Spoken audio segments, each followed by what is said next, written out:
Oh, well, hey there, viewers. Sorry I missed you last week. My daughter had a piano recital. She's not very good, but we're trying to encourage her to get involved in more activities. Anyways, what did I miss here? It couldn't have been much.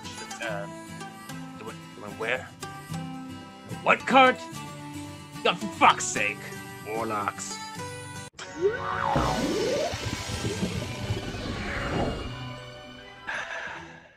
It shall hitherto be known as the Warlock Mobile. Now then. Hello, and welcome to another exciting episode of Too Many Warlocks. I, as always, am the benevolent Dungeon Master Puck, and I am joined today by 4 mystical miscreants. Alliteration is important, showbiz. Anyways, in no short order, they are 1, Keithry, the halfling of fiery spirit and now wings. Also joining me today is our wooden friend Richard, who recently sprouted a tree that may technically be a child. I am Groot. Exactly. Also joining me is the always inquisitive Pen. And joining me as well today is Guy with his magnificent mustache. Hello. Which sounds like a children's book, really. Guy and his magnificent mustache. It's a cautionary tale. 5 days. Okay. It starts with "Come here, children," and ends very badly. It's a cautionary tale, you know. All right. No, that's So not how I'd put it together. It's just a mustache that travels from person to person. we can't write this book today. We have to play Dungeons and Dragons. I demand it. The audience demands it. All right. When last we left our heroes, they had some downtime, spent some time around the keep, learned some things about shifting between the prime material and the astral plane, and they have effected ingress into the Mage Tower. And upon entering the Mage Tower, they have found a variety of floating rooms, a strange voice taunting them, and most recently, they found a head of some kind of mechanical creature. And emblazoned on this head was MT1. And that was just before spikes erupted from the walls of the room and began closing in on our team. Which I am just able to pull up the map now. All right. So, you're in the room, and the voice is kind of laughing maniacally in the background. He's like, oh, I hope you all get my point. But I'm really quite sorry. I shouldn't have sprung this on you. And then a door appears on one of the far walls in between the spikes. Okay. Okay. Which wall? Can you ping it or? Here, let me ping it for you. Why won't it let me ping? Can you just say north, south? Yeah, let's say north wall. It won't let me ping it. Is that where Yeah, the spikes are coming out? No, they're coming out the 2 sides. Okay. And they've begun to slowly kind of close in on you. Oh, I laid an effect down. That was neat. Was cool. All right. Well, doors this way. Because Key3's in the corner, but you can move faster because you're levitating, right? Yeah. Well, I can now keep up with you folks. She's just little. Okay. Well, I'm going to grab the head, because I think I was next to it, Yep. and make for the door. Okay. Who's going to open the door? I'm the defender. I feel like this is obviously a trap, but I'm going to open the door. Okay. You grab onto the door handle. The door springs forward and to the side, impaling you onto the wall. I want you to try and make a dexterity save to see if you can get out of it. Yeah. What did I say? Trap. Whew. Oh. Oh. Incredible. All right, so I need you to paint a picture with me. How does Richard extract himself from this perilous situation? Well, Richard, being a tree person, will always use his tree bits. And so just against the floor and against a wall, Yep. he manages to push himself out of the way of the door trying to slam him into the spikes. Okay. And just kind of shuffling in a leaping motion where the wood grows longer than he does, then quickly snaps back. Oh, like a Mr. Fantastic move where he just pulls himself out of the way. I love it. I really could have just said Mr. Fantastic move, yeah. No, look, you go to what you know. Okay, so that's beautiful. So Richard just like stretches his tree limbs out and pulls himself out of this way as the spring smashes this door against these spikes and kind of dangles there and just sprung it on you. Can Richard take a moment to say something? Sure. Puns. Why did it have to be puns? And the spikes are very, very slowly closing in on you guys, now shrinking the room. Suggestions? There's no roof, right? We can see up. No, it's straight up. You can see all around. So I look up. There's rooms moving all over the place above us, and Yeah. I yell out, so what is your point, eh? You said you had the point to make. You're living in somebody else's house. Why are you doing this? Well, it's my house now. This used to be a fun house, but now it's full of evil clowns. Okay, so we come after you. We kill you, maybe not. If we don't, the next guys, they are even stronger than us. They come in. Then if you kill them, the next guys come in. This never end good, right? Eventually, somebody come in here strong enough to kill you. And between now and then, all you got to look for is fight, fight, fight, fight, fight. Why don't you just fuck off and find someplace else to live, eh? Are you making a persuasion, or are you simply having an argument? I'm trying to intimidate him. All right, give me that intimidate.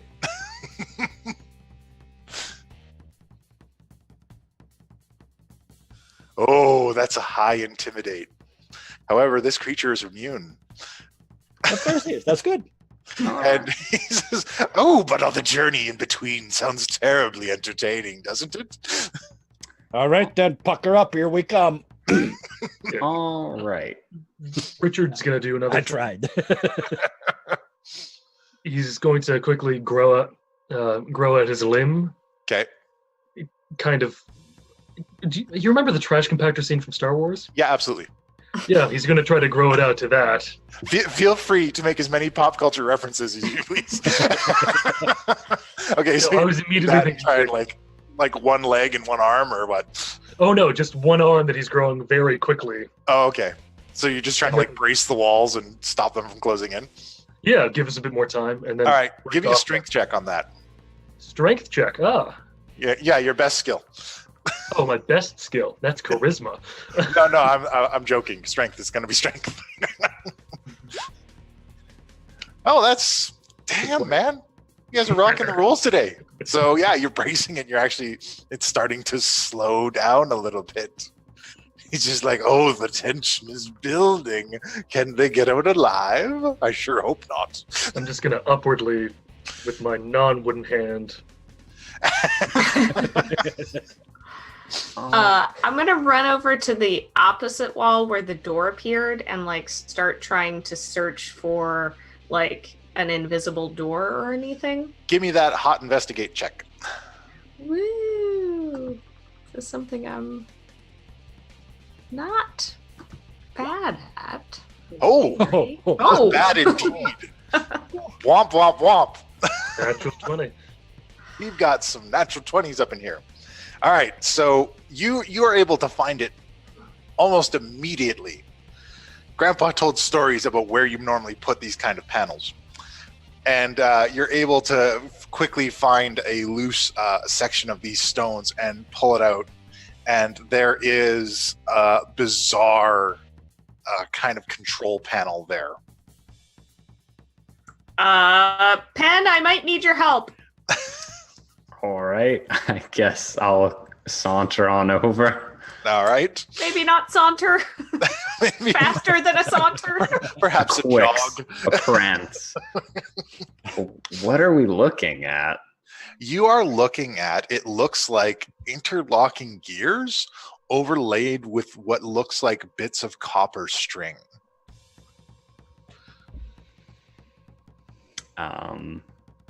Okay. Like the string is going between the gears? Like overlaid on top of them. There are 4 strands. Okay. My Eldritch Sight to see the strands light up. Oh, now that is interesting. You throw on your Eldritch Sight and you notice that only 2 of the middle strands are lit of the 4 strands. So these 2 are magical. So do we cut the magical ones or the non-magic ones? Cut the Red green wire, wire. black You wire. always cut the green wire. How tall is this wall that we're in front of, by the way, like from floor to ceiling? It's about 10 feet. Oh. I might have a better Guys? solution. Make up your mind quick. Okay. I'm going to start rolling damage here, guys. Okay, so Wood is beginning to creak. I'm gonna say T3, you do that in the meantime. I'm gonna think of a plan B just in case. So I'm gonna pull out my staff of the Python, and I am going to say the magic word, whatever that be, and I'm gonna call out this Python and throw him on the floor. His name is Noodle. Okay, as it should be. And as a giant python, I'm going to command him to, like, as snakes can, scale the wall and kind of hook on to the other side. Like a rope. Yeah, because he's got a strength of like 18 or something stupid. Like, Okay. so, and then Pythons are tough. I'm gonna say we can climb that. So I'm gonna work my way up that in the meantime. All right. Snake ladder. So Ben just like nopes out of there while you're trying to figure out this panel. That basically Make a gets him to the on strength top of the save. wall, right? Like sort of up on top of the wall. Yeah, give me a acrobatics check to get up the snake and balance up their pen. All right. Let's see. And the next room is how far above us? You said They're kind of shifting. I'm sorry. If there was a way that I could get them to move around the map, I would. But they're constantly shifting and floating. Yeah. So you kind of slide down your snake and land in a heap next to Gib3. So which wire? I guess cut the magic ones. That would be my first You guess. could perhaps make some kind of check that might, like Arcana. perhaps. Or intelligence, if you're trying to. I mean, it's a puzzle, right? Investigation. I mean, they're both good for me, so I'm gonna go with Arcana just to see if I would know this kind of thing off the top of my head. That's a little better. Okay, so key 3, you're not positive on what to do, but Pen, you feel like it would be a good idea to braid these 2 magically enchanted wires together. Ah, we're supposed to braid them. Remember what I just said? Forget that. This is. Don't do that other thing that I said. This is the other thing I said. Don't do it. I'm just gonna. Should I? We're gonna hotwire the room. I love it. I'm just gonna start working that together then. All right. The log you've put in place is broken now, Richard, and the spike's coming in. All right. So you braid the 2 wires together, and another portal shows up in the middle of the room. Ah. All right. There it is. And I'm gonna grab Noodle by the tail and say the word again and just snap him back into staff form and Okay. hop through. And what is the word that you have chosen? Man, that's a good question. Is it a chosen word? You just Well, look, I'm going to let you pick it. Command word, yeah. I'm going to let you pick it because Oh, man. it's fun for the stream. I'm just gonna be like Rise Noodle then. All right, rise. Noodle.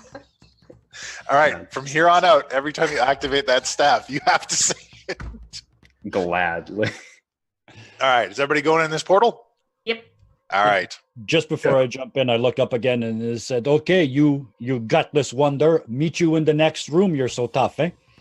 And then I jump in the hole. I cannot wait. Wow.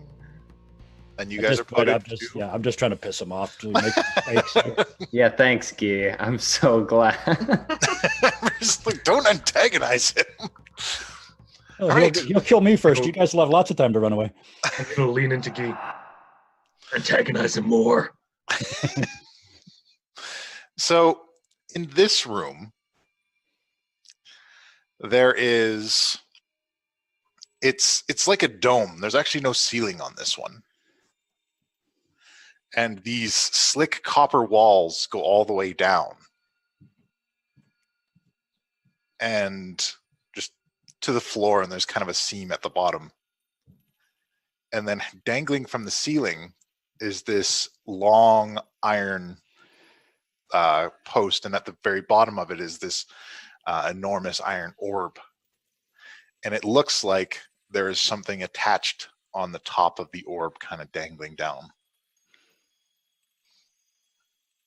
Would we have any experience with electricity in this form? Yeah, that. No. No, I didn't think we had a Tesla amongst us. Richard is about as un-Tesla as he can be, without being Thomas Edison. That guy was a dick. That's interesting. Read a book. I have read many. He almost exclusively reads books, just Yeah, constantly. but no, ongoing. just look it up. Edison was a dump truck full of male genitals. So the walls are copper and smooth, Yes. and that's electric. We might not know that, but it's gotta be. It's character knowledge, player knowledge, character knowledge, player knowledge. I'm gonna say this in player knowledge. It would, and in all likelihood, Richard's going to be the one to do it. But wood doesn't really, it's not really conductive. Right. Live wood is. Yeah, Water in it. just gonna throw that out there. Are you dead wood or live wood? It makes a difference. it really does. And then the voice taunts you all again. He says, "Oh, it sounds like you've made it to another area. Oh, I hope you make it out of this one alive." Keep flapping your lips, Dumbo. We're coming, eh? Oh, You said there yes. was- You said there was something on the orb. Can I try and get a closer look? Absolutely. You can throw out a perception check or an investigate or whatever you can. How does did I click it? Mhm. No. Yeah. Okay. You got to investigate. So Yeah. that's enough. If you look up, Ooh. it almost looks like there is an arm clutching this bar at the top that goes down from the ceiling. And dangling off that arm is this metallic torso. Oh, I bet that's the next piece of this thing. And I hold up the head. The rest of empty, eh? That sentence make no sense. How can you have the rest of empty? You're getting philosophical now. Don't even get me started on the implications of the ghost in the shell. All right. So how do we want to go about this? Because obviously that's our boy. We need him. Oh, Oh, look at that. Thank you. Yay! Happy I noise. cannot pronounce that. CRTASG 222002. There. Thank you, that person. Welcome to the show. Welcome to the Academy. Now then, solve this problem. Go, my players. How far up is it? It is about 8 feet up. Oh, The dome itself. well, I can't reach it. The dome Somebody itself else. actually goes up to about 20 feet. So there's 12 foot of bar. I guess it's up to me to say it. Who wants to get lifted up so they can cup the ball? Yes. Well, we do have a few alternative options. We have Noodle, we have Whisper, we have. You want to electrocute your noodle? No, sorry, that's out of character.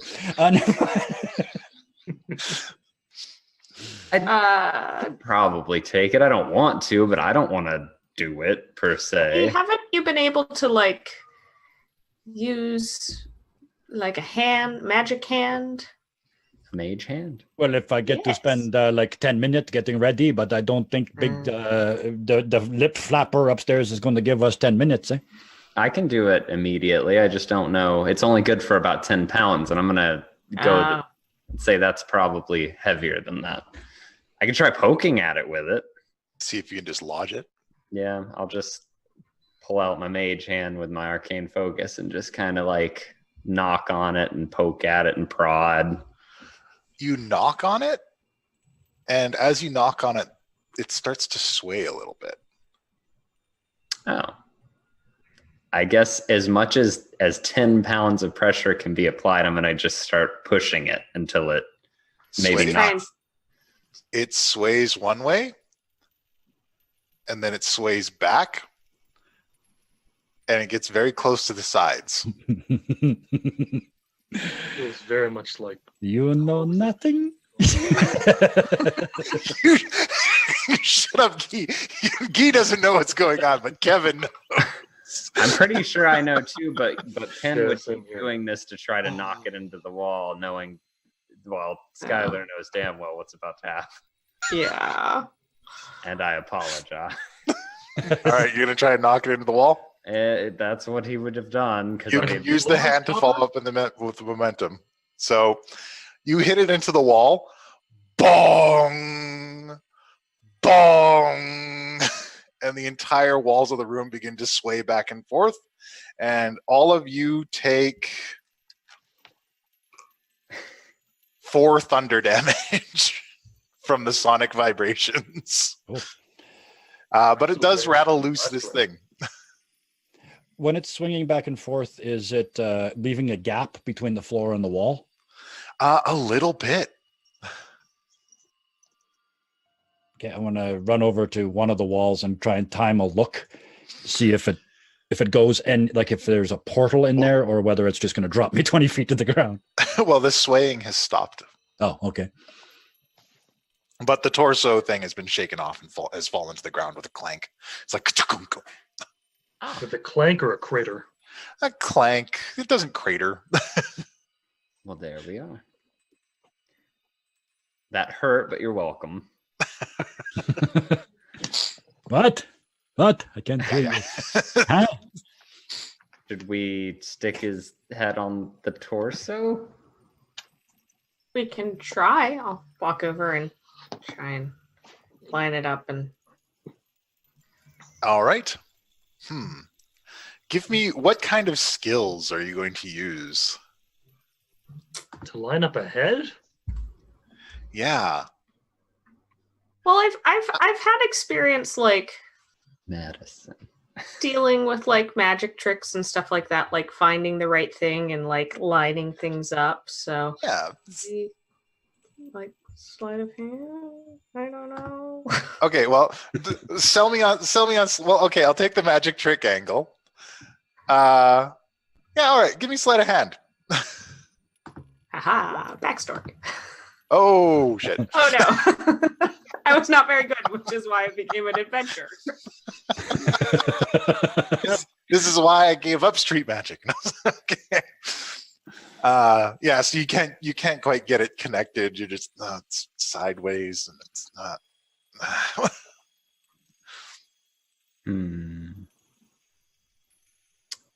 You having trouble there? Not really worked with like whatever this thing is. You want to try and identify it? Me or? Anyone.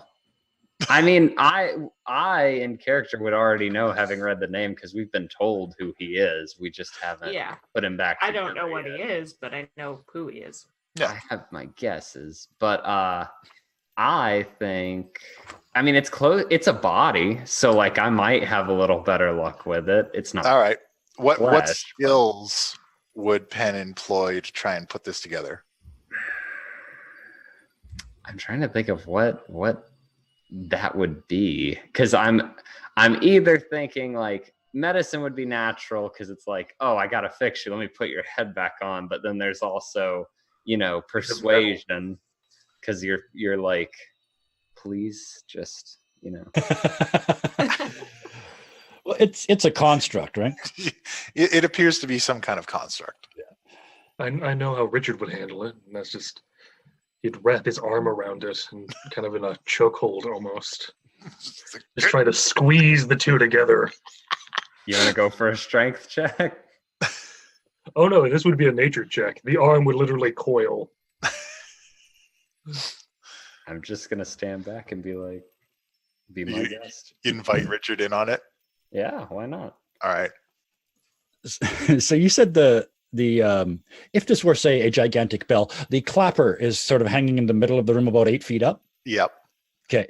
I'm over by the wall. I don't say a word. I just run, leap up, and wrap around the bottom of the clapper, and start, like, you know, when you're pumping your feet on a swing? Yep. Trying to get bigger and bigger arcs. Okay. So it doesn't take you long. That run and jump, your weight of it brings it to the other side, and bong, the side that you're not holding on to rattles in the room. And but going back the other way, it just bangs you up against the wall. I forgot to let go. Oh, So shit. Oh. everyone in the room takes an additional 5 thunder damage. No! Come on, man. and Guy takes 1 bludgeoning damage from being banged up against the wall, but the bell has begun to shake back and forth a bit more, and you Yeah, get so a bright light under one of the openings at the side. yeah, I drop as soon as it smashes me against the wall. You know the Simpsons episode where Homer gets trapped between the ball and his house, Yeah. and then the ball goes away and he kind of there for a second, Yeah, and then he drops and sees the light and just starts crawling towards the light. Make an athletics check. Oh dear. It's under rear. It's under rear. Oh, that's a good athletics check. So yeah, you employ all of your ninja skills and you dive underneath, and you appear in this room over here. So you go underneath and you like crawl out from underneath the wall in this other room. Okay. I just got to figure out where on the map that other room is. Yeah, I just moved you over. You might have to zoom out. Anyway, over to the So- 3 of you. Yeah, we'll come back to Guy in a moment. Okay. We There's- kind of all saw this, didn't we? Yeah. Saw, heard, Smarter way to felt. do this. There's a I'm less. sure there probably is. So- I'm gonna walk over. you don't know where he went though, so it's like either Guy's dead or missing. I'm gonna walk over to one of the walls and just kind of try to push it. Okay, give me a strength check. This is either gonna go really well or badly. Well, that's enough. It moves fairly readily, and you can see that kind of crack of light underneath. Do I have to make another strength check to keep it open, or just? Well, you can hold it open for other people. Yeah, that's what I meant. Yeah. Oh no, you can stay there. You root yourself in the stone tiles. Okay. So the floor is stone. I was wondering. Yeah. How heavy is this torso and head that we've got? The head is fairly light. It's about 10 pounds. The torso and arm are a bit heavier. They're almost 50. Oh. Well. Want to grab this torso? I can hold the head. Let's try real quick, because if we can get the head and the torso together, we can get it all in one and make this a lot easier. I guess I'll try. I'm gonna try specifically persuasion, and in the least literal form.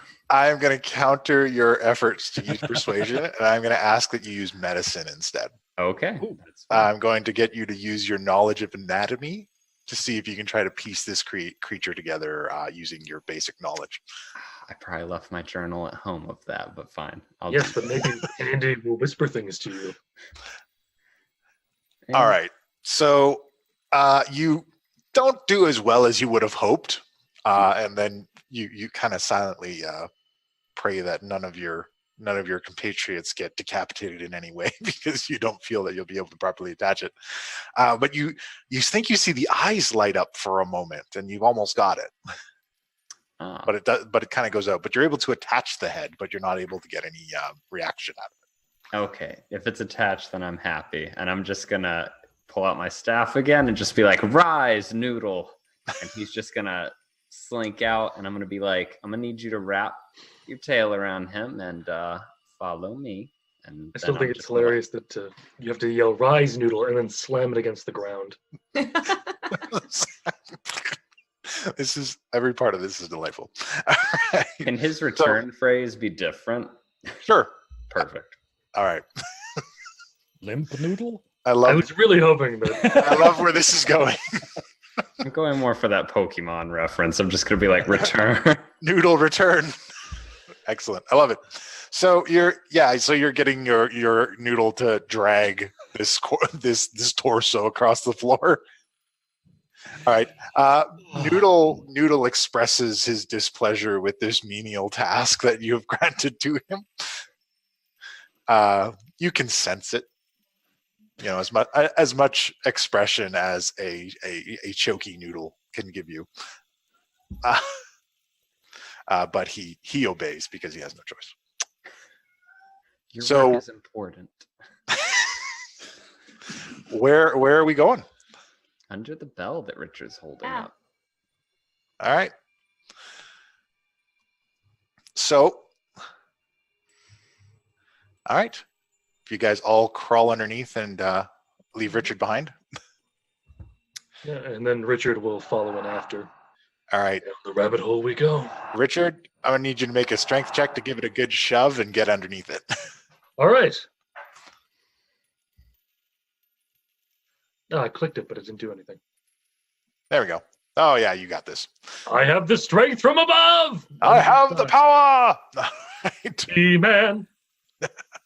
So, once you come out the other side, and he's like, "Oh, I was really hoping one of you would go deaf in there. Oh, it looked like you've almost put our friend back together." And I'm gobbling one of those chocolate eggs as fast as I can. Okay. Oh no! Here, healing stuff. Oh. from the walls crack apart, and two stone worms emerge from both sides with enormous, gaping, fanging jaws. Just so we're on the same page, worm is in the land dragon, not worm. Worm is in the, like a purple worm. Like a noodle. Yeah, like a noodle with teeth and no eyes and just like a gross. So kind of like a sandworm. Yeah, and they both arch over and with gaping maws leaning over this empty pedestal that rises from the floor. Is it is the pedestal a shape, or is it just like a general? It's like a marble pillar, and then it has like a plate on top that you can set something on. Richard is going to sigh and walk over to what seemed like another obvious trap. If you get hurt, I can heal you. Just you let me know when. That would be good too. You're gonna be okay. All right. So you approach this pedestal. I would like to have a glance, without getting too close to the worms, sort of staying back where we are. I'd like to have a glance around the room and see if I see any more body parts, metallic body parts. You do not. Okay. But go ahead and give me a perception check. And I was going to say no obvious doors or anything such as that. Nothing obvious. In that case, I did see nothing. Yeah, you didn't see a damn thing. Big purple ass worms. Yeah. And they're just kind of dripping saliva. And he says, "This is going to be a difficult one. One way will lead you to salvation, the other a more acidic doom. But how will you decide?" Crap, is this one of those, I am a worm that tells nothing but truths. I am a worm that tells nothing but lies. No, one room tells only lies. And the other one saves people sometimes. You suck at rhymes. Yes, it's not my forte. Wait, Richard. And I look to Guy and I'm going to be like, I know neither of us wants this, but we are the only two that have the option of doing it. Do you want to flip a coin to see who's familiar finds out where the worm is? I It don't seems like know. such a dick move. Well, I mean, familiars come back. They, I honestly don't know if they feel pain. I Not was the just same. thinking, I don't think I would have Twitch with me because I promised him that I wouldn't take him into combat where he was going to get turned into ash anymore. So I probably would have dismissed him downstairs. Oh, okay. If I can retcon that. Yeah, sure. Mr. DM, please. Thank you. Well, then I've got Whisper, and I don't want to put. Actually, I wonder if I'm Noodle's gonna be so pissed. Why don't you send Handy? He's already dead. Eh? I don't want Has to. Noodle already gone limp? Noodle is still dragging. He's far too young to have a limp noodle. Eh? Maybe not send Noodle in with the torso. Just in case, No, of course you know. not. Yeah. I'm actually thinking more like hold on to one end of Noodle because he's a giant constrictor steak, so he's like long. So I'm thinking hold on to one end of Noodle and just be like, you go in first and tell me if you see anything. And Okay, so the layout is such that they're both staring at this pedestal, the worm heads with their mouths agape. How do you approach this to get Noodle up in there? I'm gonna stop this before it starts. You're no fun. The voice says this. I'm going to do a very quick investigation check just around the pedestal. Okay. I'd like to know what would happen if anyone stands on a pedestal to go into one of these worms. was the plan? Yes, but your plan was a terrible way to pull through it, and I know nothing. What way are you investigating this pedestal? What are you looking for? You're seeing what happens if like weight is pushed on it, or I'm looking for writings for anything like that. okay. There, give me a perception check. You rolled 9 investigation. You don't see nothing. Yeah. So about that. Richard's going to sigh heavily and give him a boost into one of the purple worms. Well, wait, I'm getting on the pedestal. I don't want to. You're getting on the pedestal? Yeah, I'm gonna have Noodle like coiled around me so I can just carry him up and I'll hop on the pedestal myself with my menagerie of fantastic beasts. Okay, what's very important is while you're standing on the pedestal, do you turn to the left worm or the right worm? I haven't turned yet. I'm facing forward. I You're climbed facing up. forward. All right. I'm thinking. All right. So Let's do a letter association. How many letters are in alive and how many letters are in right? I'm going to turn to my left because that's what I would always do. But prior to doing this,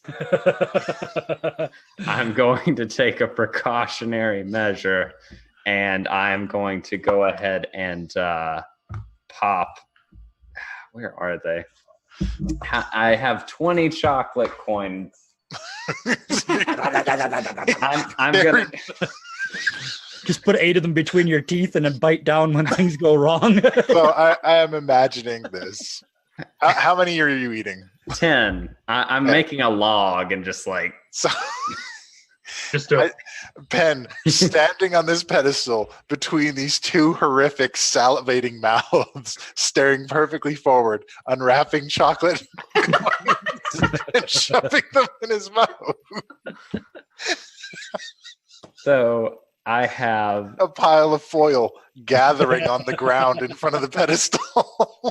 Little chocolate mustache. I'd like to think that I tossed the foil in one of them out. just kind of. Oh, do you? Yeah, sure. I tossed the foil in the left mouth because I'm like, it's like a receptacle. It closes and opens, and the foil is gone. Oh. So I would have done that with the first few. I'm gonna take the next few and toss them in the other mouth. Closes, and the foil is gone. Ah, well, convenient. And without looking back, I'm just gonna mentally let everyone know, hey, so they both disappear. They can see you. Oh, yeah, but why? I have Awakened Mind. Why not use it? Absolutely. No, okay.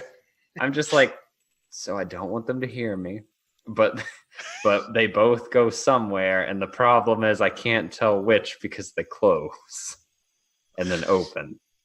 I could send Whisper, but I will feel absolutely terrible.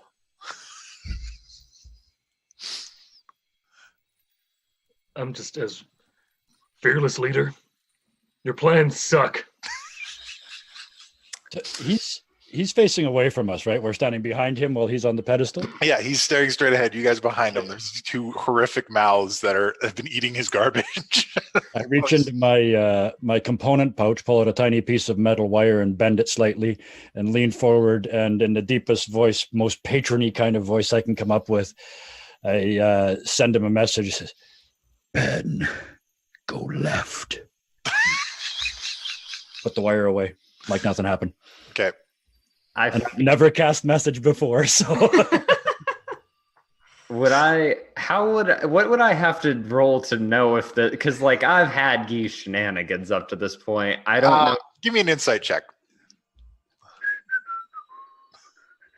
Yeah, you're pretty sure Gee's messing with you. Ah, shit. I'm just gonna be like, Gee. All right. So, I almost have no idea what you're talking about. That's close. Is there any difference between the two? That is an excellent question. The one on the left is drooling out into the floor, while the other one out on the right appears to be almost lifeless. To the right one. Can I grow out an arm a bit and just... Can I grow out like a finger a bit and see what happens if I touch the drool? Sure. That is exactly what I do then. You take 3 acid damage. Yep. Ew, it's grody. Does anybody tell me these things? Well, I said take the right one. Well, which is noted, and I would have asked why, and then I'm gonna assume Richard was doing this while I was asking. You just see Richard like scoop up a dollop of this stuff in his finger, just. And I'm gonna be like, and then I'm just gonna like whoop to the right. Oh well, yeah, to the right. Everything's flip flopped. All right, so you look to the right, the mouth comes down, closes around the pedestal, comes up, pen is gone. Is pen gone? Pen, you are in total blackness. Gonna try and use Awakened Mind. Be like, Pen, if you can hear me, reply. You can, Pen, you can hear her. I don't think I'm dead. I can hear you though. Where are you? It's black. It's dark. I'm gonna cantrip up some produce flame. Okay. It looks like you are in some kind of stone cavern. Oh. It's completely circular and you can't see a way out. I think I'm in a cave. It's dark, as I said. Don't know if I told you how dark it was. And yeah, that's about all I have for you. I'll keep you updated though if you would like for me to continue on this alone. And this is just between the two of them, right? The Awakened Mind? Yeah. Okay. Hey, Pen's alive, by the way. This is out loud. Yeah. And in a dark cave. So do we want to follow? Well, the dude upstairs said the other option is acidic, boiling, horrible death, so I'm okay with the dark hallway. Yeah, I'd rather that to death. Yeah. Oh, and Richard's- by the way, Key 3, those wings are the fucking bomb. I hadn't liked seen them it. until we were in this tower. Right? Richard is gonna hop up onto the pedestal Okay. and go to the right one because he needs healing. Chomp. Bad. Oh, And something hard and wooden slams into you, Pen. And for the rest of you guys, Richard is gone. geez, buy me dinner first, Richard. Guy, rock, paper, scissors on who's next? Do you want to go next? Go ahead, or I go. It don't matter to me. I'll go. I'll climb up on the pedestal and turn to the right one. And Okay. just before she disappears, I say, I sure hope they don't change over time, eh? Chomp.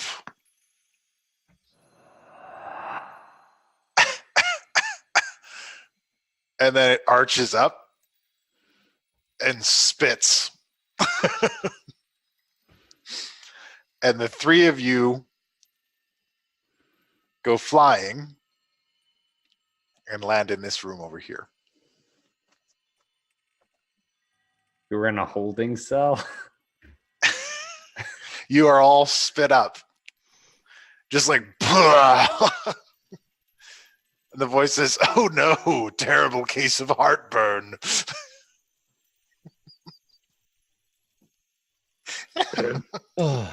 Where's Guy? I look up and say, okay, asshole, here we go. Once Yeah. again, I challenge you personally to meet me in the next room. And I jump up on the platform and look to the right. Okay. Chomp. As it is returned to its regular state. However, you are trapped inside. I start casting infestation over and over. Oh, Talk about tapeworms and tapeworms. oh, Filling them up. Gee, you humble me. That's a brilliant solution to this that I would not have thought of. All right, when it fills to bursting, the creature arcs up again and spits out Guy and a literal swarm, just like a plague of insects come flying out of the room, followed by Guy, who tumbles into this room with you guys and settles onto the floor.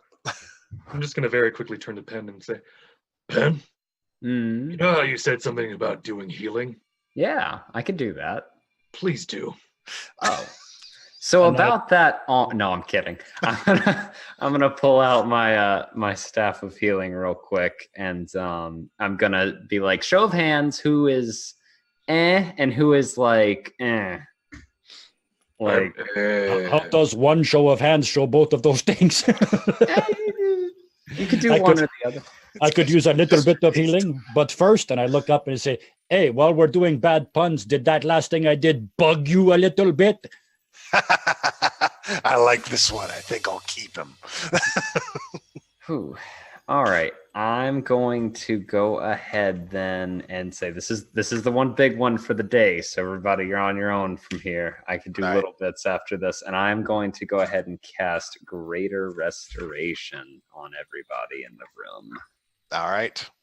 which I have to find because I forgot to put that in my character sheet because I'm a bad player. I'm sorry. Or not Greater I Restoration. was going to say, don't you mean mass healing? Yeah. Your hurt? Yes, Mass Cure Wounds. Mass None of Cure us are Wounds. diseased. There you go. Sorry. Well, we'll talk about that later. Yeah. So there, in this room, Perhaps from bugbears. I think the bugbear gave me something, yeah. in the opposite corner of the room where you guys have been spit out into, there's a circular fountain. And the circular fountain has a depiction of a woman dressed in almost looks like maiden, but there's a bit of armor, like she's prepared for war, and she's holding up a spear. And the point of the spear is pointing downwards toward this circular basin of water that she's standing above. Then I look around. There's no other entity in this room. There's no other entity in this room. Chicken shit. Oh, you didn't think it'd be that easy. I can't end the fun this quickly. Just real quick, our spellcasting modifier specifically is charisma. Yes. Okay, so then I And will then the heal. whatever proficiency you have. Okay. Is it individual or can I do a group one roll? I believe it's a group 1 roll if you're doing the Okay. mass. Cool. And I It's will just do 1 roll for everybody. 3d8 plus 4. So let's do that and then add 4 to whatever happens. So 19 Okay. HP to everybody. Yeah, your guys are good. I don't think anybody has much more than that. I was only down 9, so I'm fine. Yeah, you're good. Down to 6. Richard's taken a couple dings. I took a ding right before we stopped the last session. That's true. Okay. you did. Did that heal his foot back on? No, that was slowly grown back. Like if it was anybody else, it would have healed their foot back on, but because he's always like tree. There's a beautiful Richard coaster in one of these rooms. Little slice. Just perfect. You can count the rings and figure out how old he is. No, okay. You have merchandise, huh? Yeah, absolutely. Richard coasters. Buy them now on the Mercs of Mischief store. All right. So, what are you guys going to do with this room and this fountain? Is there water in the fountain? There is. You can hear it kind of moving and sloshing about, and there's a spout at the bottom, at the base of the statue that has kind of ever flowing in.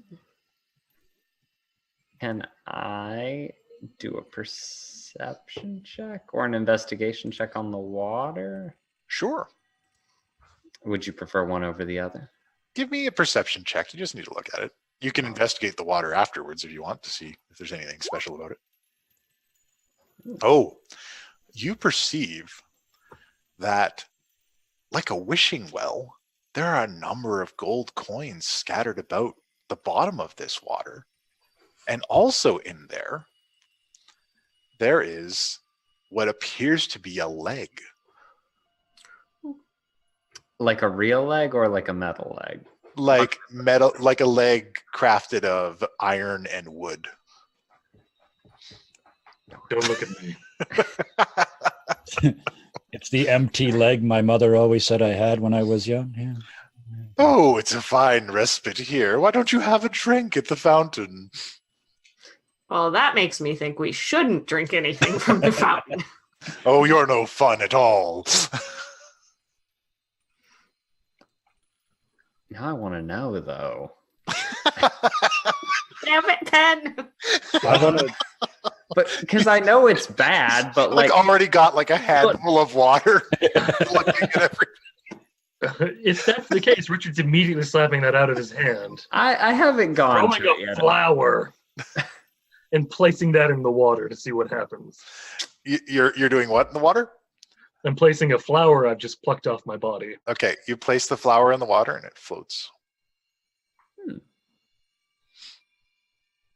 Seems fine, but just in case, I'm going to walk up to the fountain. Okay. And as much of a fool as I know I seem to be, I'm going to cast Mage Hand. Okay. And I'm going to submerge it in the under the surface, and first I'm going to try to grab the leg. All right. The leg weighs more than 10 pounds. Oh, I'm going to turn to the others and say the leg weighs too much. And after that, I'm going to play a little mini game of go get all the coins with my mage hand and bring them to Fucking mage hand every time. Richard recognizes a bit of the fact that this is a wishing fountain, Okay. and that taking coins out from the wishing fountain would likely end badly for you. Because Richard would punch you. Did you say that out loud? I was going to say, did you warn me or did you just punch me? Oh, no, Richard is... If you take any coins out from that, it might be dangerous, because I'll punch you. Those are people's wishes. Oh, for fuck's sake, you give me the hand, sir. And I take out a gold piece and I flip it into the coin, into the thing, and say, I wish we were all at the place with the asshole upstairs. Is this a real wish fountain? Because that's awesome. And I want a lot of dead bodies. I mean, a lot. for projects. Reasons. For activities. No, the wish is not granted. You didn't want it bad enough. Oh, you have no idea how bad I want this asshole. Phrasing, boom. Ha. Have we just Phrasing. stopped doing phrasing? Is phrasing out of the circulation? No, we can bring it back. All right. So, Pen, with your dirty trick, you managed to gather 40 gold coins. But do you take them out or do you leave them in? I'm going to turn to Richard and be like, listen to me on this one. This is an evil tower now, and the people who made these wishes are probably either evil and or dead. So do you really feel that bad about this? Ben, wishing fountains go all the way back to Fey roots. Oh, it's I will Fey hit culture, of course. Fine. I'm going to leave it all. Okay. But I'm also going to toss a coin in myself, 1 gold coin. Okay. You toss a gold coin in. Do you make a wish? Yes. All right. I'm going to. Are you going to tell the class? I wish I had Richard's old arm. You look right at him when you make it. I do say it out loud. If I can't have the gold, then I want whatever the fountain. You said it's a wishing well, so I can wish whatever I want. All right. It's Fey culture. Sorry. Richard flips a coin in, Oh my god. and he goes, I wish a pen will answer this one question. Front hand or backhand?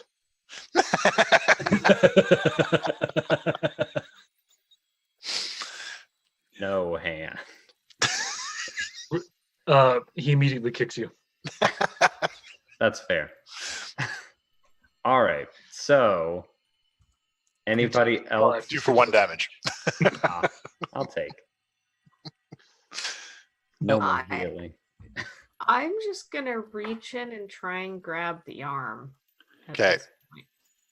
You don't feel like you can get to the leg that's in there just by reaching. You don't have the reach for it. You'd have to climb into the pool. I don't want to get my clothes wet. Richard has long reach that he can always extend. Levitate, theoretically. Yeah. Or is that once per? I don't know how that works. Well, I mean, you generally float. Like, just kind of. Oh. Yeah. You just walk on water. Float over and like bend down and reach my arms in. Okay.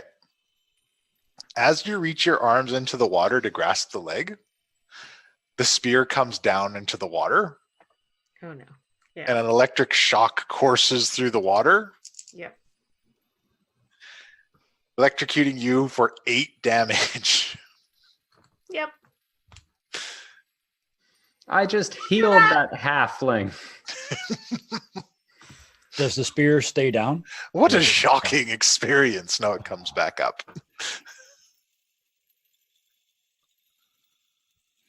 So it's just brief shocking, not continual shocking. No. I would like to sort now that we've seen it move, I want to inspect like the shoulder area of the statue and see if I can find someplace maybe I can jam up the gearing somehow. Sure.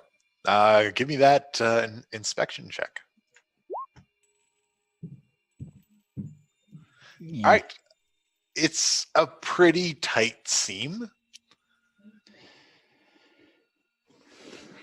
You think you might be able to do it, but you're not entirely sure how. I has idea. Well, I'm going to start. If there's even the slightest gap, I'm going to put my dagger in like at the top of the shoulder and then just use my mace to try and hammer it down in there. How are you getting to this statue? Oh, it's in the middle of a pond, isn't it? Yes, it is. I'm Theme gonna of the day, running leaps. I run across the room and leap into its grasp around it, and I climb up on its shoulders. So I'm sitting on its shoulders, and then like I'm getting the piggyback ride, You move one leg and drive the dagger in and bang, bang, bang, bang, bang. Athletics or acrobatics? Oh, I would much prefer. It doesn't really matter because they both suck. Let's do athletics. I'm slightly. Okay, let's do it. Oh, this physical stuff make me sick to the stomach. Oh, that's not so bad, eh? You fucking got the moves today. I just like to know, how deep is the pond? Ankle deep. Are you gonna drink it? Do you say this out loud or? Yeah, he didn't hear you ask the initial question, so no. Okay. I just like to transform my packed weapon into a quarterstaff. Okay. And see if I can pull the leg up that way. All right. Okay, so Guy, you're hammering away at this mechanism to try and make it stop, and you can kind of. The dagger doesn't go into the battery. well, Keith, you got your hands on it, so you have the leg. You just got electrocuted. Oh, well, I will guess I should say so. like to do my thing then. pull it out. Yeah. Yeah. Just float your way out. Guys, I got it. Okay. I don't know what you're doing. I have it. Guy, get that arm. I want the arm. Bring it to me. I thought I was paying back the favor I owe you, but I don't think this counts. I just pounded the dagger into the shoulder. All right. Roll some attack rolls on that for me. Oh, sure. Ooh, electric spear.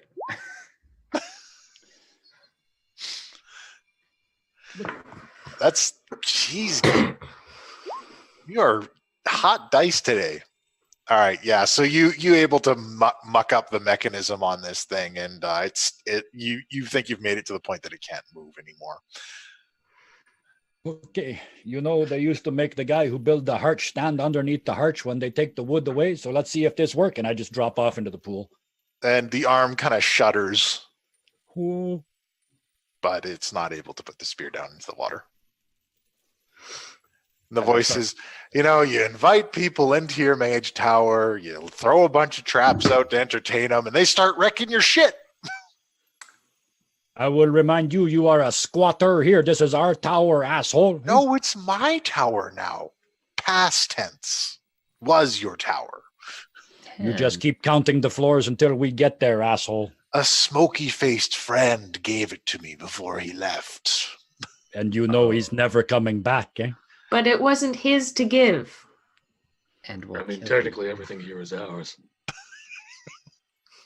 Also, speaking of ours, I would like to real quick, can I investigate to see if the spear is it the same material as the statue, or is it like its own thing? It's like bronze. Is the entire fountain is bronze? Well, the entire statue is bronze and the basin is stone. Gotcha. Okay. Yeah. All right, it's probably all melted together then, never mind. A Okay. lot of electricity today. There wasn't any electricity in the previous one. Oh yeah, that's right. It was a bell. Thunder. We totally 21st century saw problems that weren't there in that one. I was like, you guys are going crazy. You guys are thinking like Jacob's ladders and shit. And I'm just like, no, man, it's completely different. So is there a door behind the statue or anything? Or the no, there doesn't appear to be any clear doors. It just appears to be this whole room. Start searching the statue, particularly you said it's metal and the stone the pool is stone. I'll try and turn it. And if that doesn't work, I'm gonna look for a plug or something in the pool. Okay. Give me an investigation check.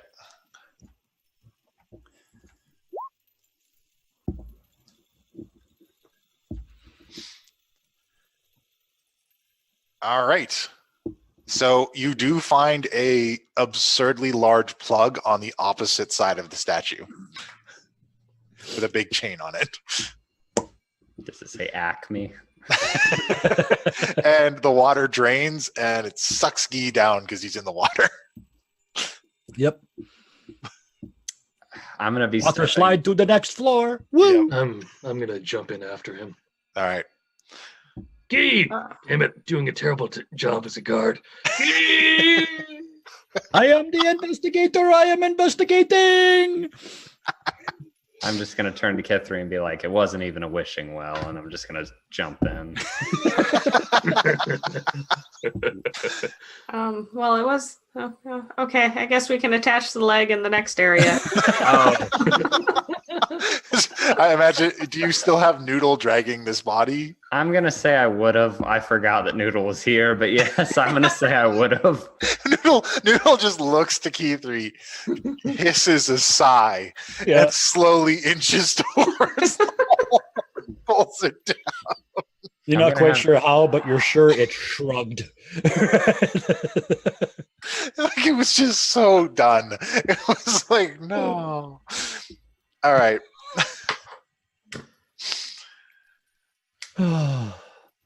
So everybody goes through this water slide and it spits you out into this room. And this room is covered. Ceiling, walls, doors. Doors everywhere. This feels familiar. And the voice says, "Oh, you've made it much farther than I thought. This experience is going to open so many new doors for you." Boo. Shut up! Never. Do you hear that cricket sound? They're screaming in agony. So, are there a bunch of gold coins on the floor, by the way?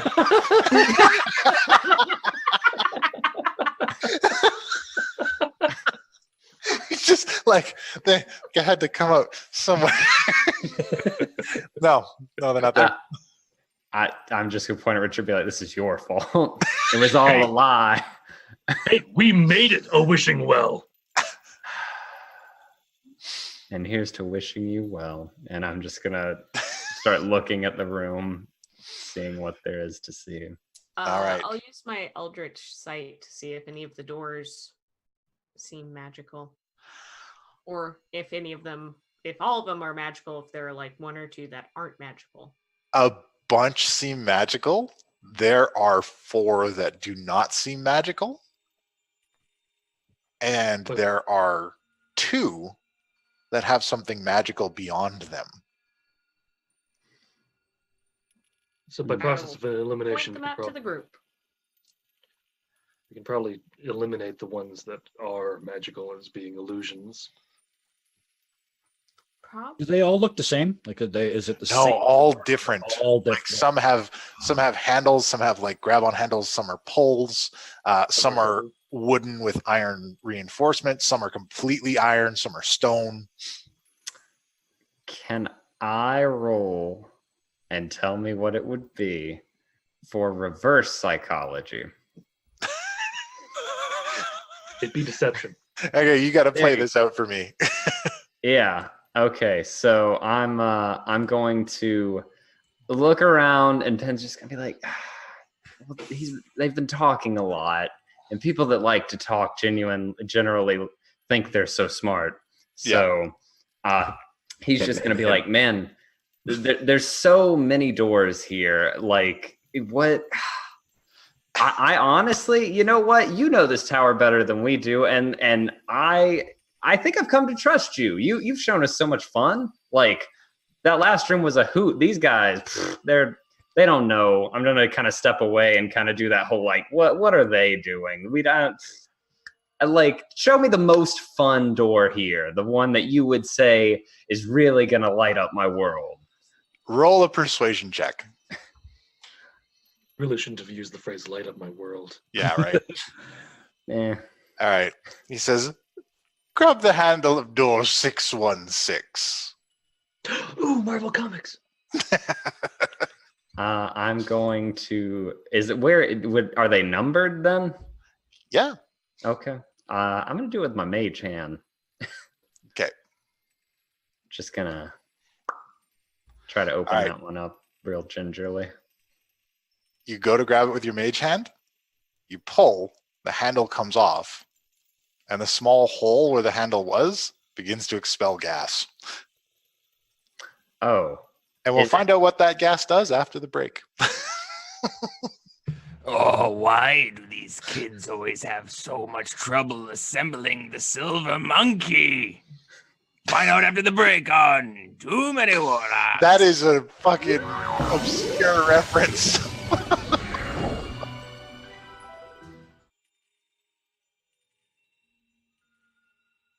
Hi folks, today I'm going to be talking to you about Session 0.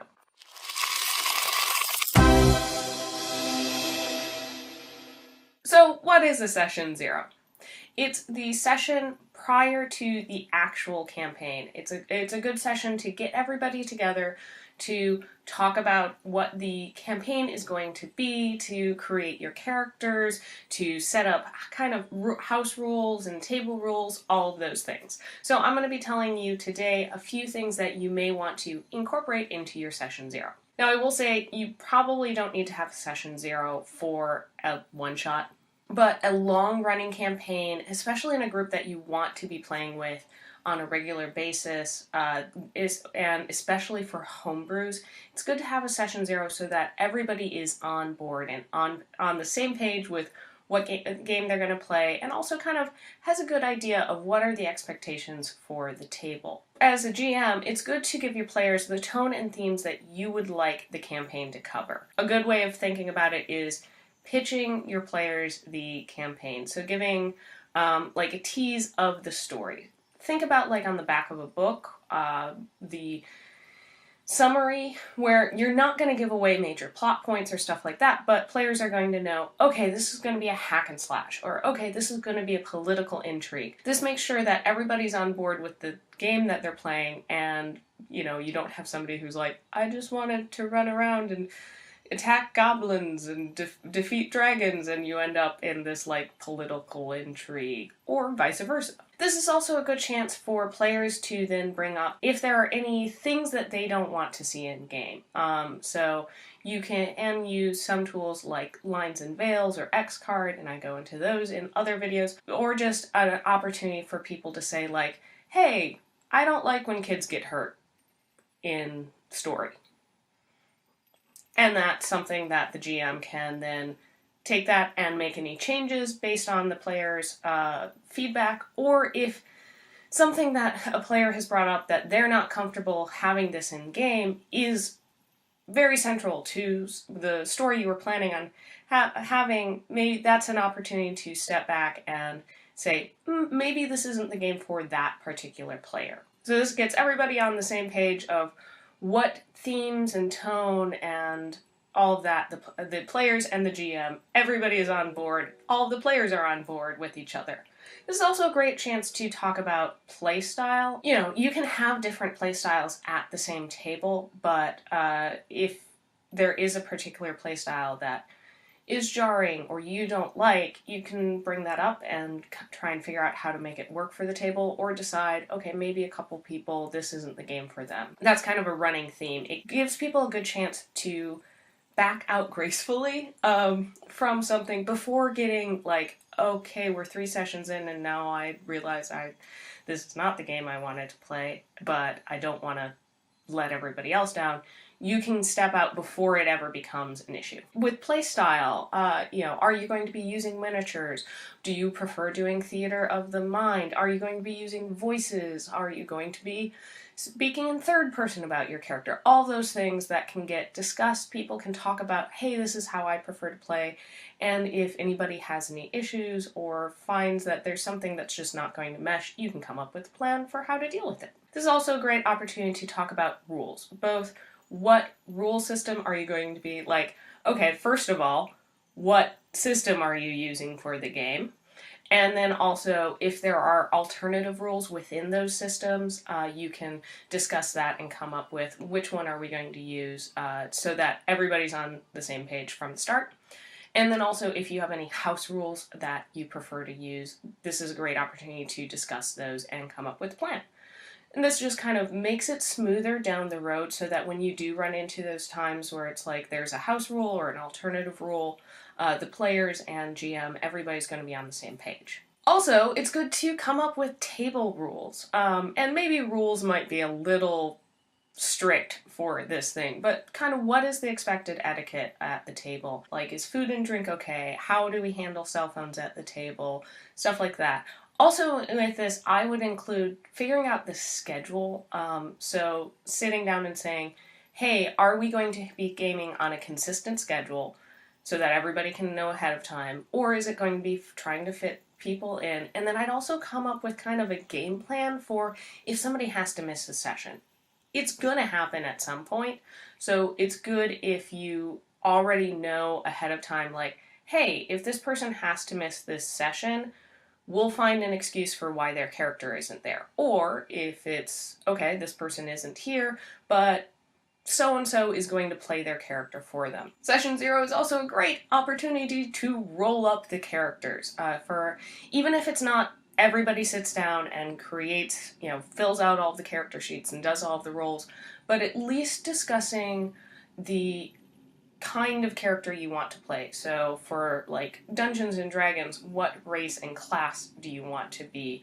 Or what is the character's backstory?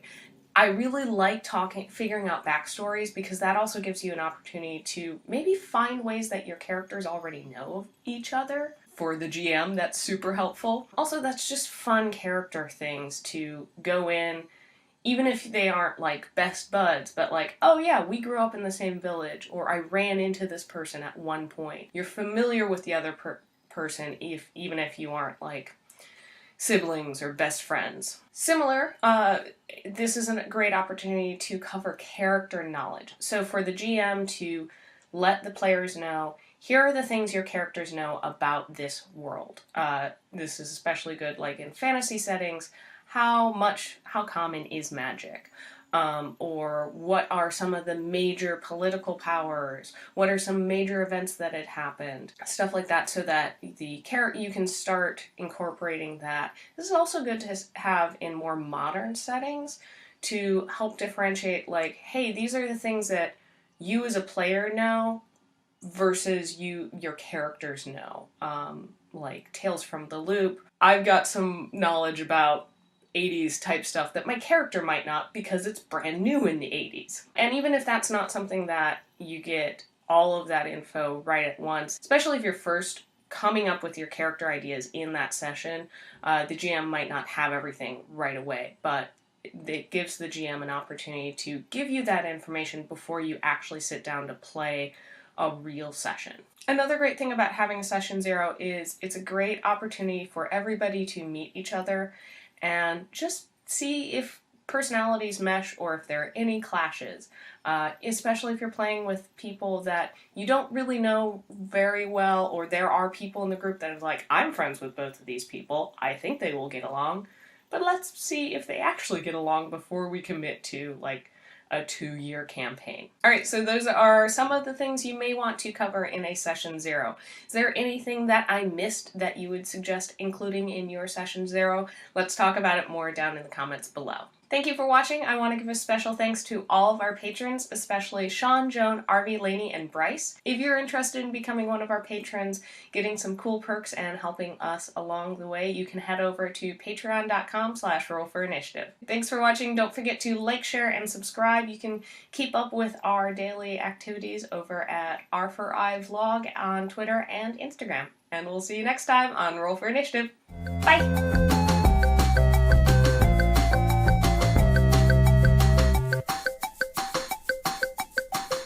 How many times can I say same page in this video? Let's find out.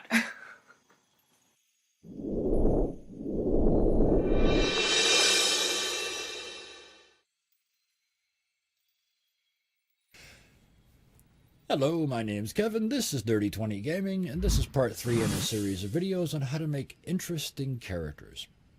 This one is about story arc and character development. I'm always a little surprised to see how many people don't do this part for their characters. To me, it's integral. All that a story arc is the story that you want to explore with your character that runs in parallel with the story the DM is telling. So why plan one at all? I get it. It's probably more realistic to not plan one. I find that they prevent aimlessness. Going with the flow is certainly more realistic, but we aren't really replicating reality when we role play. We're telling stories, and well-built characters on solid story arcs really help to move that story along. Another thing is it gives you another filter to use when you're helping, that'll help you to decide how your character reacts in any given situation. Every one of those that you can get is a good thing, as far as I'm concerned. In some cases, like a coming-of-age story, if that's the story you're going to tell with this character, this is meta-knowledge. This is information the character doesn't know. They don't know they're on a coming-of-age story arc. So some people would argue that this is meta-knowledge and it's bad and you shouldn't do it. I would respond by saying you are the co-author of a story as well as a person playing a character. As such, if it makes the story better, use it. It's just my opinion. Feel free to disagree in the comments below. It's usually pretty simple to justify these things in-game. It's not difficult in most cases. One thing I do that helps me a lot is I actually visualize story arcs as arcs. So, like this one. This is probably the most common one. This is the revenge story arc. I watched them kill my parents in front of me, and I will hunt down the one-armed, one-legged, one-eyed man until it's the last thing I do. I'll kill him. It's shaped like it is because at the start of the game, your character is in no way, shape, or form powerful enough to face off against this evil bugger who did this to their family. They have to satisfy themselves with gathering information, taking out their minions and their underlings, gathering more information, and eventually building up their own power until the point where they can go and face this creature or beast or bastard magic user with tattoos on his skull, usually. It's also the story arc for overcoming anything. Overcoming insurmountable odds is the same story arc, and that's that shape for the same reason. Also, success in spite of a weakness, the same arc. Now, if you add a vertical line at the start of this graph, you end up with the fall and rise story arc, which is your character has done something absolutely horrible and is now going to try and recover from that in some way. This next one is I call it the coming of age story arc. It also works for anybody who's resisting the urge to take responsibilities that are by right theirs, or anybody who's trying to earn something. It's jagged like that because of successes and failures along the way.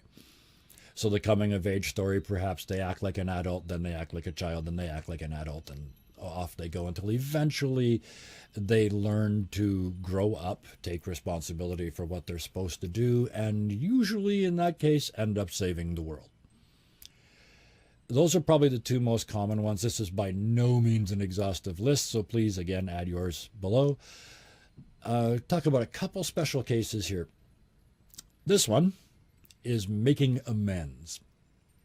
There is a sharp vertical line that goes down at the start of this one, but sometimes it's before the game starts, sometimes it's shortly after the game begins.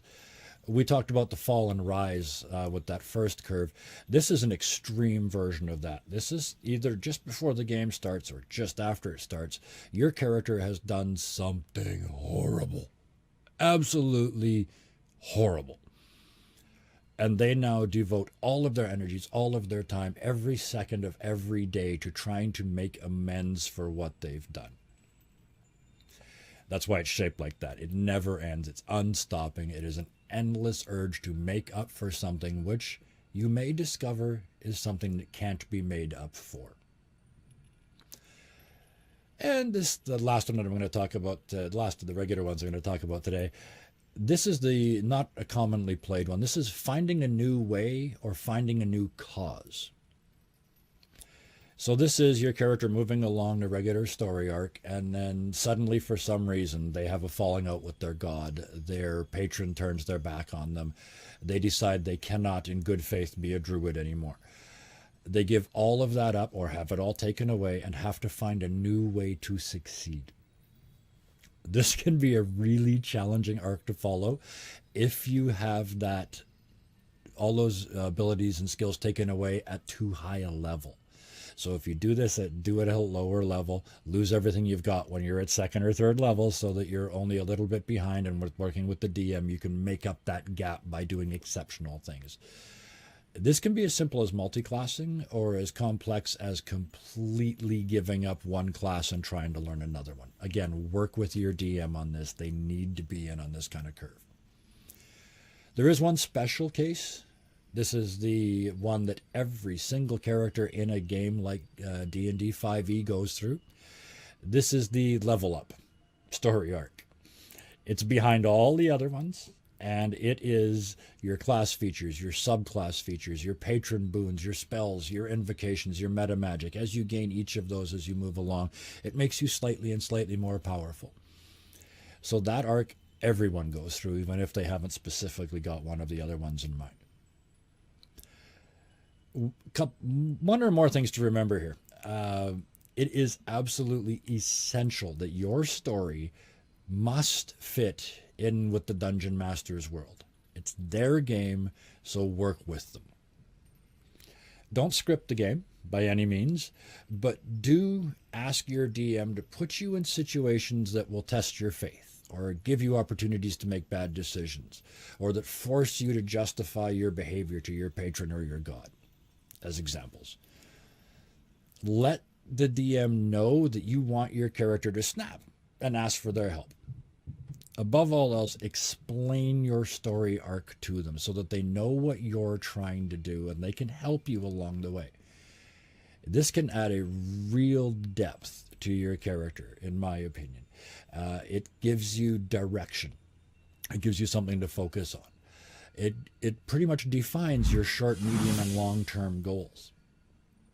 So having said all of that, thank you very much for watching, and until next time, game creatively.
That is a producer's duty. So how many more rooms are left in this hidden temple? Let's find out.